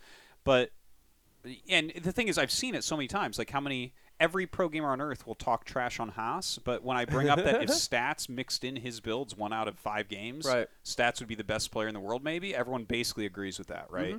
So it's kind of this thing where like you don't necessarily need to be the best if you're bringing these different strategies like you mentioned, and for them to realize that they aren't at the very top. They can't just rely upon macro and micro and stuff. They're going to bring, the different styles in. Yeah, I want to count the upsets on Kodas because there's tons of them. So Maru not getting in is one. Zest not getting in. Yep. Arguably. That is. Solar not getting in. Hurricane getting in over Solar is a big upset. Yeah. That one was That one's fine. Rogue not getting in. Rogue not getting in. Even, Coming in last. Yeah, and then especially. Fantasy upsetting Leenock was a little bit. Little bit, but of an upset. if I saw these two, I wouldn't say either one decisively. Yeah. Dark's fine. Parting Kier. over Kier is questionable. I would say it was like a 60% for Kier. And then Group H was both upsets. Group H was huge TY upset. and SOS and TY not getting in. That was the biggest one. So even like outside of Jin Air, like TY being eliminated in the round of 32, insane, right? Rogue going out 0-4, insane. Solar going out. Zest going out. Maru going out. Yeah. Like tons of upsets besides of Jin Air. Bunny not even getting in. I mean, that was Bunny got eliminated by Juan. Yeah. So tons of upsets across the board. Not necessarily Jin Air. I don't think there's anything like, oh, the Jin Air house has got like the plague or something, and they're all just dying. So I don't know if it has anything to do with Jin Air, but more just like. Well, when you're on the top that much as well, there's a lot to study. That should be pointed out. I think that stylistically, the meta has moved very far away from Rogue. Where if the game gets a little bit more passive, I think that that's where he really super shines. Right. But when it gets super aggressive, I feel like he is on, he's on the sidelines Maru a little too, bit. even. Maru in a different way, though. Like, when you look at Maru versus Mio Micah and he goes 0-2, there's something there. You know what I mean? Sure. Okay. Whether it's a lack of respect for Mio Micah or Mio Micah being really aggressive. Like, Maru is a player that's just a dominant player when you're playing a standard game. Yeah. Like, pretty much in every aspect, he just dominates you. Well, aggressively, defensively, whatever the standard is. If you play standard against Maru, he kills you. Stylistically, I think the two players that beat him are two of the four scariest players in the world for him. I think that the scariest people for him are TY, Innovation, Patience, and SOS. Like, those are the guys that really, it's like, well. I agree. The way that Maru plays doesn't counter those guys. Yeah. Yeah, I think Maru's TVT also has lagged behind a lot of his other matchups. We see Bunny having close games. We see our TY and Innovation both. TY Innovation, yeah, but who else? There's Keen. Keen actually looked better in some TVTs that I casted way back in the day. Like, he'd get robbed by 2Rex after playing a solid macro game and winning. That's true. That was Season 1 last year, I think. All right. Yeah, that's an interesting question. We might have to see it, like, more time pass because the meta's in a weird spot right now. Yeah. Like, if someone asked me to nail down the meta right now, I couldn't, especially not PvZ. No. Well, that's what we're trying to do on In-Depth here is figure these types of things out. And, it's got more aggressive. That's something that I know, and we're going to keep measuring it and showing you guys. But, yeah, I think that's about it. I do want to mention that we have a Discord channel up, and that will be linked on the VODs and everything, and we tweet about it regularly. Please come and join that. We're going to have a question channel up. We have one for all the Patreon supporters. If you guys support on Patreon and stuff, you can check us out. Patreon.com/indepthsc2. We need like an in-depth thing. Like that. Not that Discord link. There's another one. Find it on Twitter. I think it's on Twitter. Yeah. We'll get a bot command. Yeah, we'll have a bot command for next week too. We also have graphics being made and stuff, and we're really working to improve the show. So yeah, so that's why all your donations and support are helpful because we're investing time and money into this. So thank you guys all for your support. We appreciate you. Any support will go back into the show most likely for now. So it costs a bit to get all that stuff going. Well, I think we don't have any Discord questions, right? No, we did not this time. Let's double check. No. Okay. That's from last week. But yeah, guys, thank you for checking that out, and we'll have our act together for the question segment at the end a bit better next week. And thank you for checking out, and we will see you next time. Bye-bye.